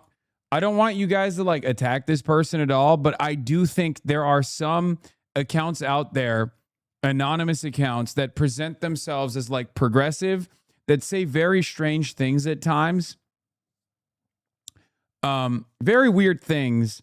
They're not from this movement. They're not a part of this movement. And I think that they're here as infiltrators. It does strike me as a plant from time to time. I will admit that. There are some who used to be like super pro-Palestine, for example. There's like content creators on TikTok that used to be super pro-Palestine, and now they're pro-Israel. That swap, that switch up is so severe and so glaringly obvious that it's like fairly easy to read it out as a plant for sure. The Twitter poster is utterly irrelevant, but it is interesting sometimes when people that don't have any, that just don't have any experience in this movement out of nowhere.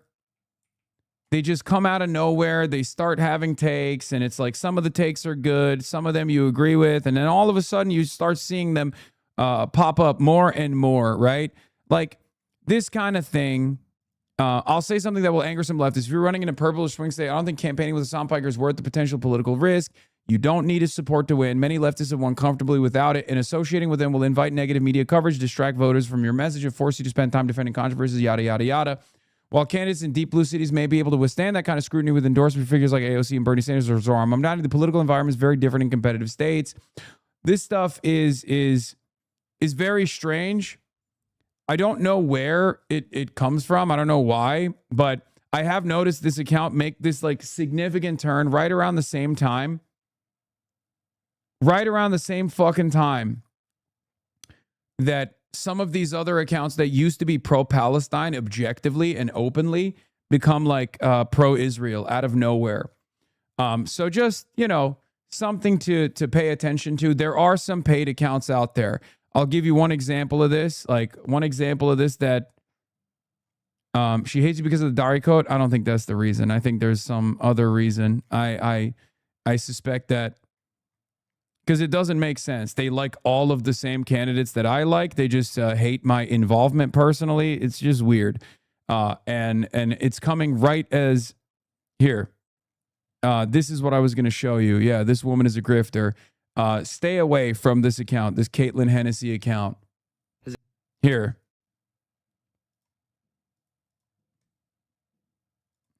Has anyone else noticed this rise in shitlib content? Basically, all these influencers are coming on here trying to fight against the progressive movement in the Democratic Party by parroting these annoying liberal talking points. And here, I'll give you an example of one of these people who I've seen be doing this when it comes to the issue of Israel or Palestine, and how they literally cannot pick a narrative, presumably because they got paid off to do so. No one asked if Germany had a right to exist, nor do they ask if North Korea does, or Iran. And yet the funny thing is, it's like, I scrolled through your page, and just a couple months earlier, I saw that you were posting stuff like this. I'm not seeing Americans talk about this yet, but the United Nations Human Rights Council has had to once again call out Israel for crimes against humanity. You know, we're going to lecture China on sending weapons to Iran to defend itself when we're giving weapons to Israel to commit genocide in Gaza. And you hope Hezbollah doesn't break the ceasefire. Where's the warning to the country that breaks ceasefires more than Caitlin, you forgot to take the Palestine flag out while you're parroting all these Hasbara talking points. You should really probably take that out of your bio. I'm just saying, it's not a great. And this is going to happen again and again and again in the Democratic Party as long as the liberal establishment maintains. Some of these guys are mercenaries, like for sure. For a lot of them, it's just about making money, right? And as a mercenary, I think the most charitable interpretation I have is like they tried to make a living and they tried to like generate a lot of attention for themselves by being pro-Palestine, and now they're being paid to do the opposite, right? Because that's much of a switch up. Like even fucking standing 10 toes down and like defending Hezbollah to then talking about like Israel in this way, it doesn't make any sense unless there's money involved. And there has to be a lot of money involved in this stuff, considering how much mainstream media attention is focused, and how these guys have also tailored their message directly at odds with their prior positions in accordance to the mainstream message. Okay? Taking control. They'll talk nice, say what they need to garner votes and support, and then turn around and be political opportunists at the first given opportunity. The most charitable, the least charitable interpretation, because that's the most charitable interpretation. The least charitable interpretation that they were always Hasbara operatives, but they wanted to win favor with the ranks of the pro-Palestine movement to then go around and start only criticizing people that are pro-Palestine. So they wanted to like have more of an impact. So they were literally Hasbara operatives from the start. That's the least charitable interpretation. The most charitable interpretation is that they just like thought that they could generate a lot of impact, generate a lot of like goodwill, and then, you know, continue being pro-Palestine and stuff. But it just didn't work out that way, and they got more money being pro-Israel. Some of this is inevitable in politics. I'm not saying that that's, you know, a golden standard. Obviously, we've seen that like Mamdani and AOC and now Abdul al-Sayed have kind of started to fold themselves into the establishment, which for the record, I think is a good thing. I think trying to be cooperative in politics is a good thing. But being actively deceptive like this and portraying your viewpoints as one thing and then pivoting to another is just deceptive. Yeah. Anyway, those are just some of my thoughts about this. Caitlin, if you're watching this, I really hope that you're able to be a little bit more ethical and grow backbone. You know, say what you truly support. If you really support Israel, then say it with your chest. If you really support Palestine, then say it with your chest. But what you shouldn't do is play this game of political opportunism where you pander to both sides and hope that one will eventually give you a better offer. I mean, yeah, many such cases, by the way. I mean, there's a lot. There are a lot of people like this. It's that one lady that is the Ethan Klein grifter. The fake demon who despises me, right? Like, she literally used to be a fan of mine. She used to be a fan of Taylor Lorenz. She used to be a fan and was like very critical of Kamala Harris. And then Ethan Klein literally hired her. And now she opposes every single viewpoint that she previously held. Like, it's crazy. sometimes they're not fast enough in deleting their previous takes. Girl with a microphone, right? Yeah, that's the one.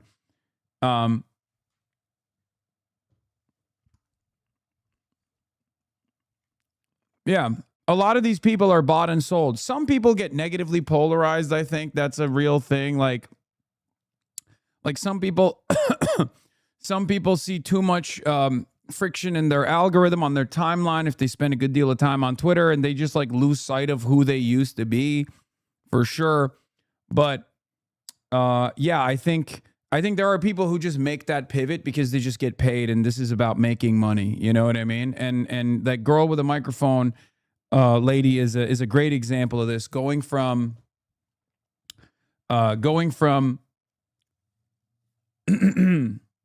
being a loud and vociferous supporter of the pro-Palestine movement to basically shifting on all of their fucking policies.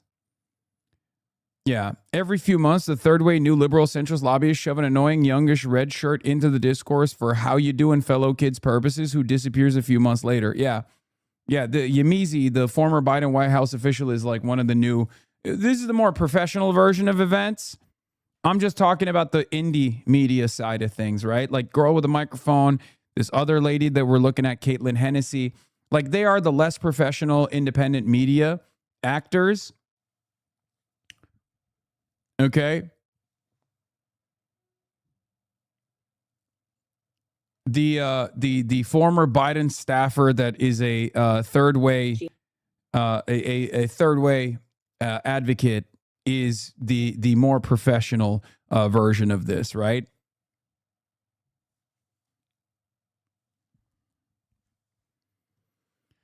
So just remember that when you see a take that just like smells funny, when you see a take that looks funny, and you're just like, what the fuck is this person saying? When you see a take that is from like a aesthetically progressive person, you know, and they're just saying silly things, they're just attacking the left, they're attacking left media, they're attacking the left media, they're attacking the movement, they're attacking the campaigns, and they're like, oh, it's just that like I'm a reasonable, pragmatic, progressive. Like they're most likely either getting paid to do this or they've just been negatively polarized. Like if they don't have the experience, if they don't have the work to show their progressive background, then it could be a number of different reasons as to why they're doing this, right? Timothy Faust says, the policy director for Francesca Hong says, well, that was rough, but I've learned a few things. One, there's a movement in Wisconsin waiting to be tapped. If a campaign is actual policy platform, lots of people will engage with it. 85% of the analysis you see from people who don't live here are total bullshit. Got to assume number 3 is true for every campaign or election I've ever had an opinion on in my life. A good lesson for T-Bone. Also, I'm extremely proud of my policy team. We had 111 policies we researched and put forward, and you bet your ass people wanted to talk about every single one. Some of them shifted the entire race. Some of them were unprecedented in American state politics. Having good policies doesn't win elections on its own, but site analytics show that an astonishing number of people wanted to read our policy pages for 3+ minutes at a time. You got to respect people, and treating their lives with the seriousness they deserve requires work. I have no analysis because I know very little about Wisconsin. I was in Madison for a few days like 10 years ago. I think journalists like Dan Schaefer have done a much better job drawing the shape of the campaign than folks who want to jam into a heuristic about how they think everyone in America works. Yeah.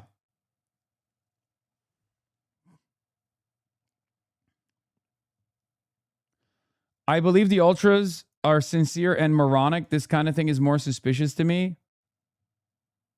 To clarify, are you saying the same thing about that Don't Sippy account? Because I disagree with that one take, but I haven't seen anything else that makes me think she's grifting her or whatever. I'm just very suspicious because it's an anonymous account. I don't know anything about them.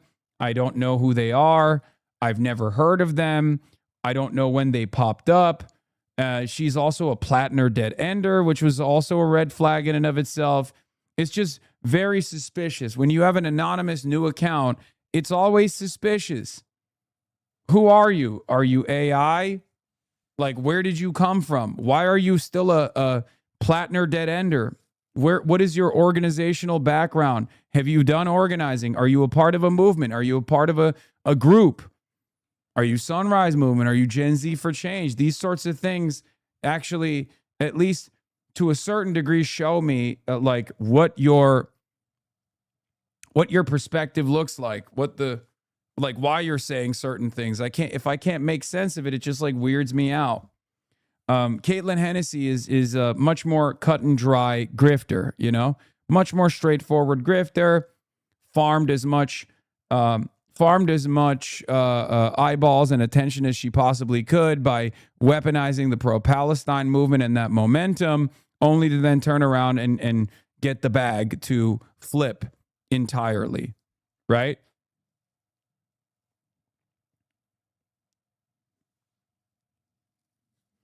But pro-Israelis become pro-Palestinian every day. Why can't you imagine the other way? Oh, great question. Momentum, organic momentum. Do you think Israel is getting more popular by the day or less popular by the day?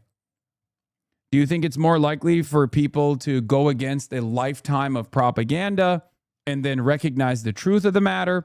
Or do you think it's the opposite? That's it. That's the reason why we say this. That's the reason why we say it's most likely money playing a role here.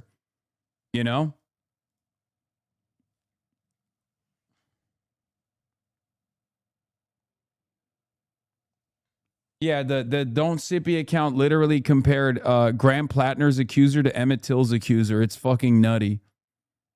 And I don't know where that came from. I don't know what kind of like movement that they were trying to tap into with that one.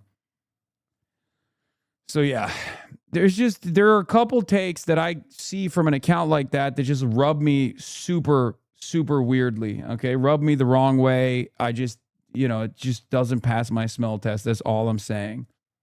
Vote in Democratic primaries can turn out in large enough numbers to slap their hand away. Who did the slapping? Well, I just think generally in Wisconsin, races come down to often 1 percentage point, even less than one.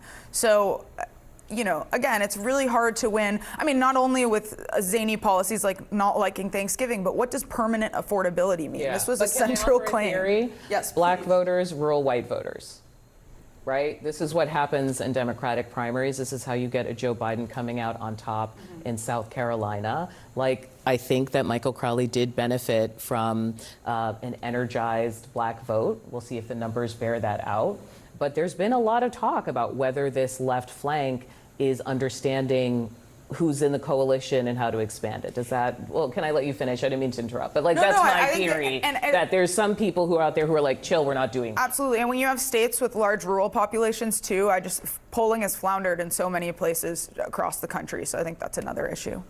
Well, look, I think that there's going to be some finger wagging from the centrists here, thinking that their theory of the case was right all along. I would not put a lot of credence to that. I think that the candidates that show that they're really willing, ready, and able to take on power are doing very well, and the ones that voters perceive as not ready, willing, and able to take on power are not doing so well. Well, here's what's different. I think, who did you mention who won over Angie? Peggy Flanagan. Peggy Flanagan. One of the things she was dealing with is the person she was competing against was actually took some hit on immigration in a state that's very much dealing with the issue. So it wasn't just saying like, oh, you're a moderate, we don't care. Yeah, this is also precisely the reason why the comparison that even Ed and Germentum tried to make between Peggy Flanagan and Francesca Hong was a very silly one. I've been to both of these states. I know what the movements look like in both of these states. I've been on the ground, and I can tell you, very different environment, very different level of anger, very different experiences for the broader electorate. Okay? What did Angie Craig in was the Lake and Riley Act. Okay? Lake and Riley is a ticking time bomb for a lot of these candidates that tried to hide the fact that they were pro-ICE and now they're anti-ICE, especially in a place like Minnesota. Minnesota, due to Operation Metro Surge, straight up was occupied by the Trump administration. Okay? This is an anti-ICE and anti-Israel electorate broadly So if you're AIPAC backed, people are not going to trust you. It's not going to go away. If you're pro ICE at any point, especially after Trump won, especially after Trump won, when you like leaned into that shit, it's going to be tough for you. The only difference, the only exception I would make is John Ossoff, I think. Because John Ossoff is well, one, not opposed by anyone from his left flank. That's number one, like anyone with viability, as far as I know. And two, is a charismatic enough orator to be able to overcome those issues. But if there is a viable and robust left flank response, even in a state like Georgia, yes, Ossoff would be cooked. Bro, you still pushing this narrative? What? What narrative?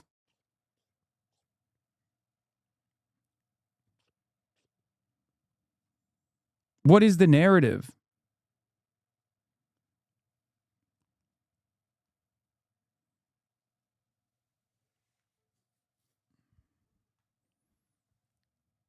Explain what you mean. Yeah, 1-to-1 Flanagan Operation Metro Surge tweet. My voting precinct is located in the number 3 zip code for ICE abductions during Operation Metro Surge, and it went 85% for Peggy Flanagan. There you go. That's the point.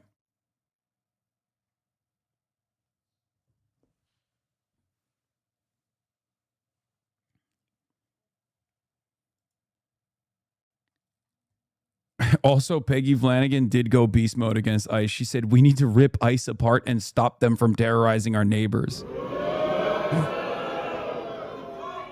We need to rip ICE apart and stop them from terrorizing our neighbors.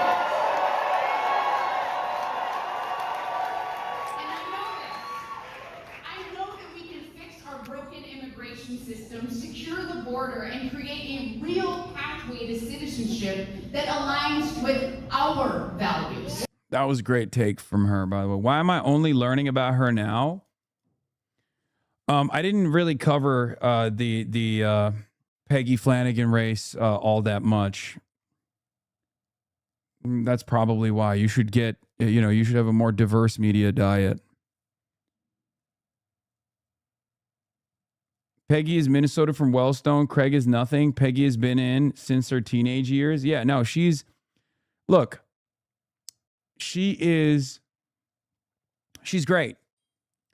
Is she the most progressive? No, but it doesn't matter. She's great.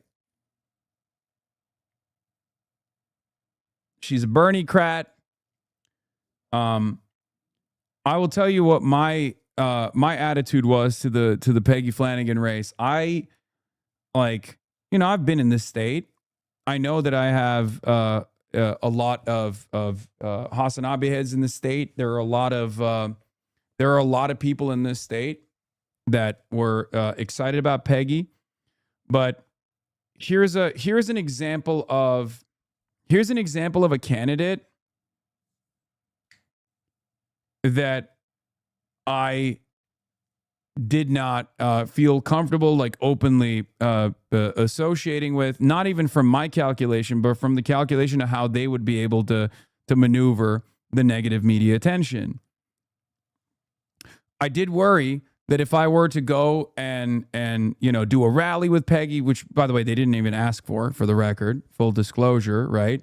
But if I were to go out and stump for Peggy Flanagan, there would be a lot of negative attack ads against her.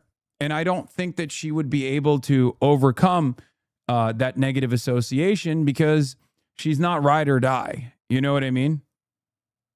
Like, she's more progressive. She's a Bernie-crat, but she's far from a part of this movement overall, right? And also, she didn't even need it regardless at the end of the day. But she would not, she's a progressive. She's not a socialist. She's not even like Abdul as far as foreign policy goes.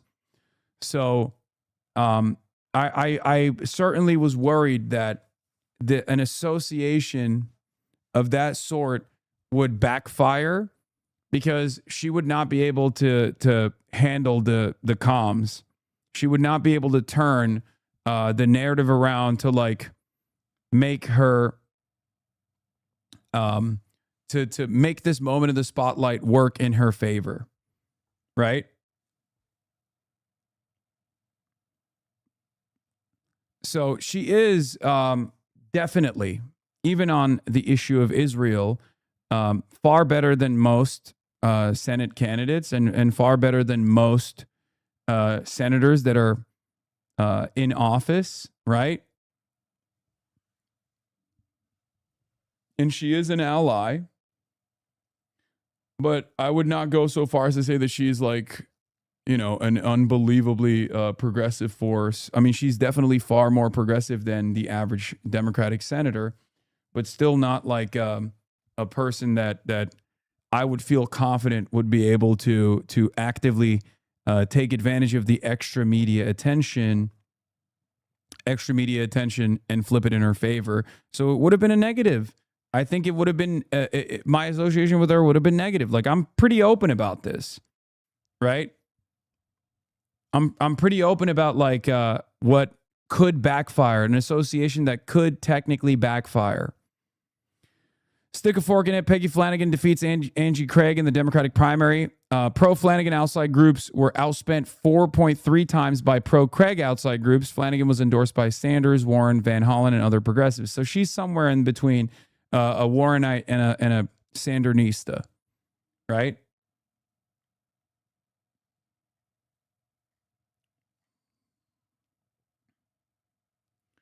You're acting like she's Kamala Harris, bro. She's well to the left of the average Democrat Congress. No, I'm not. I'm not saying she's a Kamala Harris style candidate. I'm not saying that at all.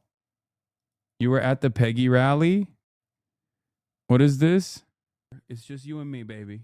Look deeply into my eyes. Watching all my ladies sweep the primaries on my preferred news network live at the Peggy Flanagan. That's funny.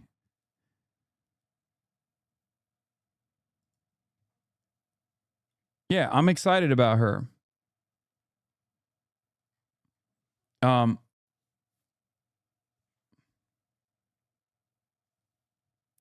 I work in local Minnesota media. Some of these people would beat the American Deserve 9/11 dead horse for months. Yeah, that's not even what I'm talking about. That's ineffective. We've seen that is ineffective. It's more so effective if the campaign is not fully on board with being able to flip that negative attention into a positive one. Do you understand? Like the attack ads are they're not consequential unless you don't know how to handle them, okay?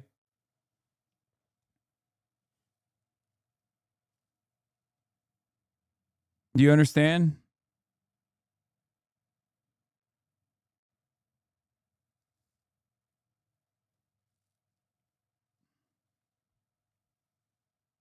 You can argue candidate tweets are more effective than your 9/11 moment. Yes, 100%. Like the 9/11 thing is an ineffective line of attack. It's probably more consequential for the candidates if they have. Are you saying you think she would have dropped the ball and disavow you if there was too much pressure? Yes. That's and that is that would give so much momentum to the actual effectiveness of those attack ads because it would make her look weak.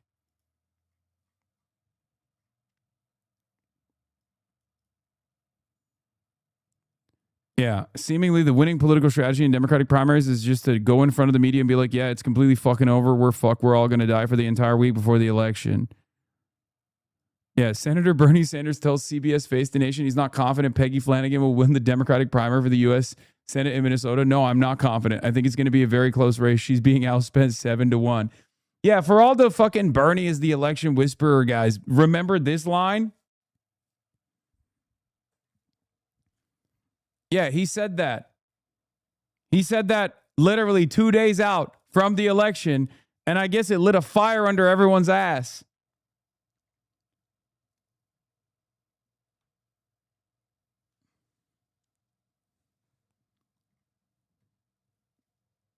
That's what Tony Evers did too. That was literally the Tony Evers strategy. Funny enough, Flanagan was the only major Democrat in Minnesota to support the January 23 shutdown against ICE in the lead up to the shutdown rather than after it started, and supporting it was vaguely safe. Yeah.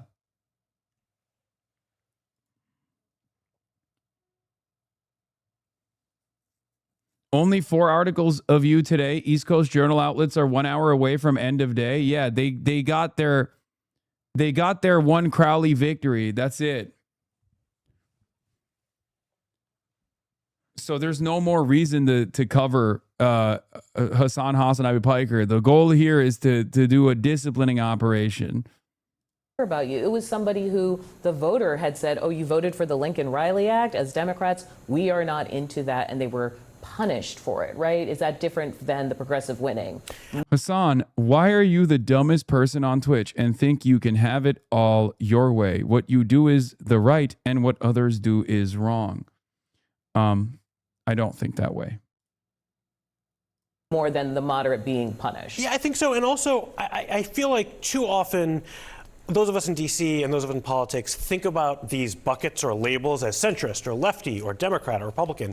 And I think people are much more in touch with how the political issues are touching their lives locally, and they go with a candidate who's more responsive to that. For people that are trying to say that the DSA is the future of the Democratic Party, yeah, I don't think you're close. I think you need to go back to the last contested Democratic presidential contest, and you see that everybody mocked and ridiculed Joe Biden through Iowa, through New Hampshire, and then he got to South Carolina and he rolled up huge numbers. That's how it happened. And he won. Right. Let's break it down. God, this stale ass narrative. Really? Are we still doing this shit? That's crazy. So Milwaukee County Executive David Crowley has secured the Democratic nomination for governor of Wisconsin over Democratic Socialist Francesca Hong. Crowley was ahead of Hong by roughly 3,200 votes when the race was called.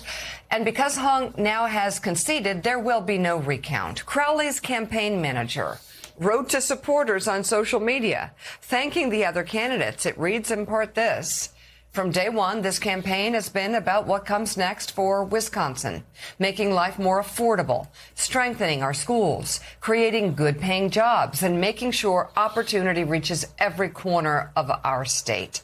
The tight margin was a surprise given Hong's wide lead in polling that prompted other candidates to drop out of the race early on, including Crowley, who recently re-entered the primary with the backing of outgoing Governor Tony Evers. Crowley will now face Trump-backed Republican Congressman Tom Tiffany, who is a member of the House Freedom Caucus and voted against. Yeah, I mean, he's a huge scumbag. Like, it's not even a question between Crowley and Tom Tiffany. It's not even close, you know? Not only is it important for the trifecta, but it's just like, these guys need to get punished, okay? Guys like this especially need to get fucking punished. Like, there's no shot. Not even close. Sorry. Like, you know, that is, like, it doesn't matter that fucking Crowley was like, oh, I like the AI data centers. We got to listen to the Republicans. It's like, it's crazy. Certifying the 2020 election. And for the record, I will say this over and over again. He's going to lose. Tom Tiffany is going to lose. Okay. So just like I was confident that Francesca Hong would defeat Tom Tiffany, I'm still confident that Crowley will defeat Tom Tiffany as well. All right. Here we go. Along with Joe, Willie, and me, we have the co-host of our 8 a.m. hour, staff writer at The Atlantic, Jonathan Lemire, co-host of The Rest is Politics podcast, the BBC's Caddy Kay, former U.S. Senator, Emma's now political analyst Claire McCaskill is with us, and conservative commentator and author. What made you and Mike push to endorse Hong over Crowley? Wait, what? What a crazy question. What? Francesca Hong is a socialist. Francesca Hong had incredible policies. David Crowley is just like a cookie cutter establishment Democrat. What a question. Of course, I'm always going to push, and especially in the primaries, for someone who is a part of this movement as opposed to someone who is directly in opposition to it. What Author of the book, How the Right Lost Its Mind, Charlie Sykes is with us as well. And Willie, just looking at this panel, when you talk about Wisconsin, it's obvious we want to go to Caddy K. Yes. Caddy K, tell us, as you get up to Oshkosh, I mean, we'll go to Willie. Willie Why not? for the first question. Why not? Well, we did have a little bit of a Mount Rushmore up there, with all due respect to Caddy. I'm going to go to Charlie Sykes to kick things off here, Joe. Yeah. Let's just say how wild, Charlie, first this race was. Yeah. The man who is now the nominee, David Crowley, was not in this race. He dropped out in early July, kind of giving the field to the frontrunner, Democratic frontrunner, Sarah Rodriguez. She drops out of the race. He gets back in the race. He was supposed to actually be on vacation this week during the election, but was compelled to get back into the race. The polling, which now I think we can kind of throw to the side, over the last several weeks and months had hung up 20 points in some of the polls, and she loses by a very narrow margin last night, but still loses by about 3,000 votes. So, Charlie Sykes, what happened in Wisconsin last night? Well, it turns out that we're not the crazy ones after all. Look, I'm looking at some of the local coverage here. You know, the words like, shocking, surreal, stunning, unheard of, comeback, Hail Mary play. And none of them are an exaggeration given what's happened here. But I think it's an indication that Democratic primary voters may be angry, but they're also focused on electability. And it's one thing to be angry, and want dramatic change. It's another thing to nominate somebody who might have turned the state over easily to a mega election denier. Again, this is one of those remarkable moments where, all of the spin and all of the hype about, the Democratic Socialists of America, I think that what you saw happen was, and I'm glad you played that clip about canceling Thanksgiving, that, some of these candidates, when the Klee lights go on, they're not necessarily ready for prime time. Now, economic populism may work, but when you're out there with the kind of woo-woo woke, faculty lounge, stuff like that, I think it read as kind of strange, out of the norm. And so David Crowley, who is a substantial individual, was able to capture that. And so, in the end, Wisconsin voters voted for the normie candidate. And by the way, now sets up the possibility of Wisconsin getting its first African-American governor. Yeah, and yeah, woo-woo woke. I think, Claire, AOC has now coined the term woke one. Yeah. I don't know if we're in woke 2 or woke 3 or whatever we're in. But whatever we're in, this is a pretty remarkable, stunning, as Charlie said, if you look at the Wisconsin papers, it's an absolutely stunning outcome. And it's a stunning outcome in part because it really was an anybody but election where you have a candidate dropping out. Then he's pulled back in. He's supposed to be on vacation. He didn't even speak last night. A statement was released, but not even by him. It was by his campaign manager. All of this literally feels like a flex.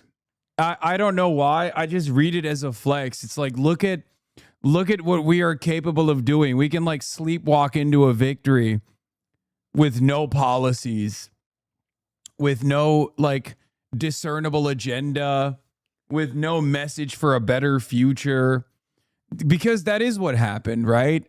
It's interesting. It's actually interesting that is unironically what they're kind of saying here. I just wouldn't be so comfortable. I don't think it's good to be comfortable, especially in a moment like this. I'm of course far more confident in Abdul's chances of uniting the base and motivating people to turn out in the large enough numbers necessary to overcome great amounts of outside spending. But I am still confident that Crowley will defeat Tom Tiffany, who is an awful candidate. But having said that, I think it's important for Democrats to, at the very least, attempt to consolidate the base here and lean into some of these objectively popular policies that clearly motivated a lot of people. Because if one side is simply leaning into electability as an argument and the other side is leaning into policies, that means the other side's base of support is turning out for something rather than against the Republicans. So you should not feel comfortable leaning into the electability argument in the general. You should not feel comfortable leaning into the harm reduction argument in the general. This is a big mistake that I think establishment Democrats don't understand. That's why our side, our movement, our goals or our opportunity to unite the base is far, far easier than their opportunity to unite the base is. If one side is demanding things and the other side is simply voting against the Republicans, then the side that's going to vote against the Republicans is going to vote against the Republicans no matter what. That's why it's easier for, I think, progressive candidates, left flank candidates, insurgent candidates to get the support necessary from the establishment, especially the money, right? And you know, be able to still get turnout from other parts of the base that normally would not turn out at all, and basically win these races against Republicans, especially populist Republicans, sloppulous Republicans. But it will be more difficult for Crowley, I think, to make sure that he secures the turnout necessary. Even then, though, I do think that they'll still win. This shows you again just how they quickly pushed him back out there because they did not want this DSA candidate to win. Yeah, it's interesting. Before I went to bed last night, I looked at the county by county results, and I had a sense that Crowley was going to win for one important reason: rural Wisconsin. If you look at the margins in rural Wisconsin, that's really what put him over. And I think it's something Democrats forget a lot. We talk a lot about big. Yeah, the only rural Wisconsin counties that Francesca Hong overperformed in were outside of the Wisconsin TV markets. So, yeah, rural Wisconsin voted for the establishment candidate because they saw the ads. They saw the TV ads. They watch a lot of television. It worked. Blue places, cities, even suburbs, sometimes ex-urban areas. And I think we don't talk about rural America enough. The margins in rural America are incredibly important for electability. And Crowley showed last night that he could pull it out in rural Wisconsin, which bodes well for November. Now, having said that, I think it's also very important that everybody be focused on uniting. It is hard when you have a race like this and a result for everybody to get back together again. But Wisconsin now has an opportunity to elect the first black governor ever elected in the Midwest. So I think it's exciting, and hopefully all the people that were for Hong will get on board and realize what's at stake is way more important than maybe some differences around the edges. On the main policy issues, these two factions of the Democratic Party agree. And we have seen those public messages of unity last night in Wisconsin, in Michigan last week, and in Minnesota as well. We'll dig into Minnesota a little bit, John, but it is a state-by-state, race-by-race thing. In Minnesota, the progressive candidate won to become the next senator of the state of Minnesota. Here, though, Turning Point USA spokesperson Andrew Colvett joins me now. Andrew, Francesca Hong narrowly lost in Wisconsin. Penny Flanagan won really big in Minnesota. I don't think socialism's momentum has stalled. How about you? No, I don't think so at all, Stu. And by the way, I just have to say, Charlie always loved coming on your show, Stu, and so it's an honor to be here with you. But yeah, I completely agree. The Democrat Party unleashed this monster, and they can't put it back in the box so easily at all. What you saw in Wisconsin last night was sort of the establishment strikes back, right? We saw that with El Said. They did everything they could to undermine that campaign. We call it electioneering in the strongholds of Milwaukee and Detroit in that instance with El Sayed. But yeah, they unleashed this. They embraced third worldism. They embraced racial grievances. They embraced Hassan Piker. They fought against Bernie Sanders twice, and now they get Bernie Sanders on steroids all over the country. So the establishment Democrats made this problem a reality, and I don't think they can stop it anytime soon, Stu. Far left streamer Hassan Piker, he's become a big part of the progressive movement. I want you to just listen to some of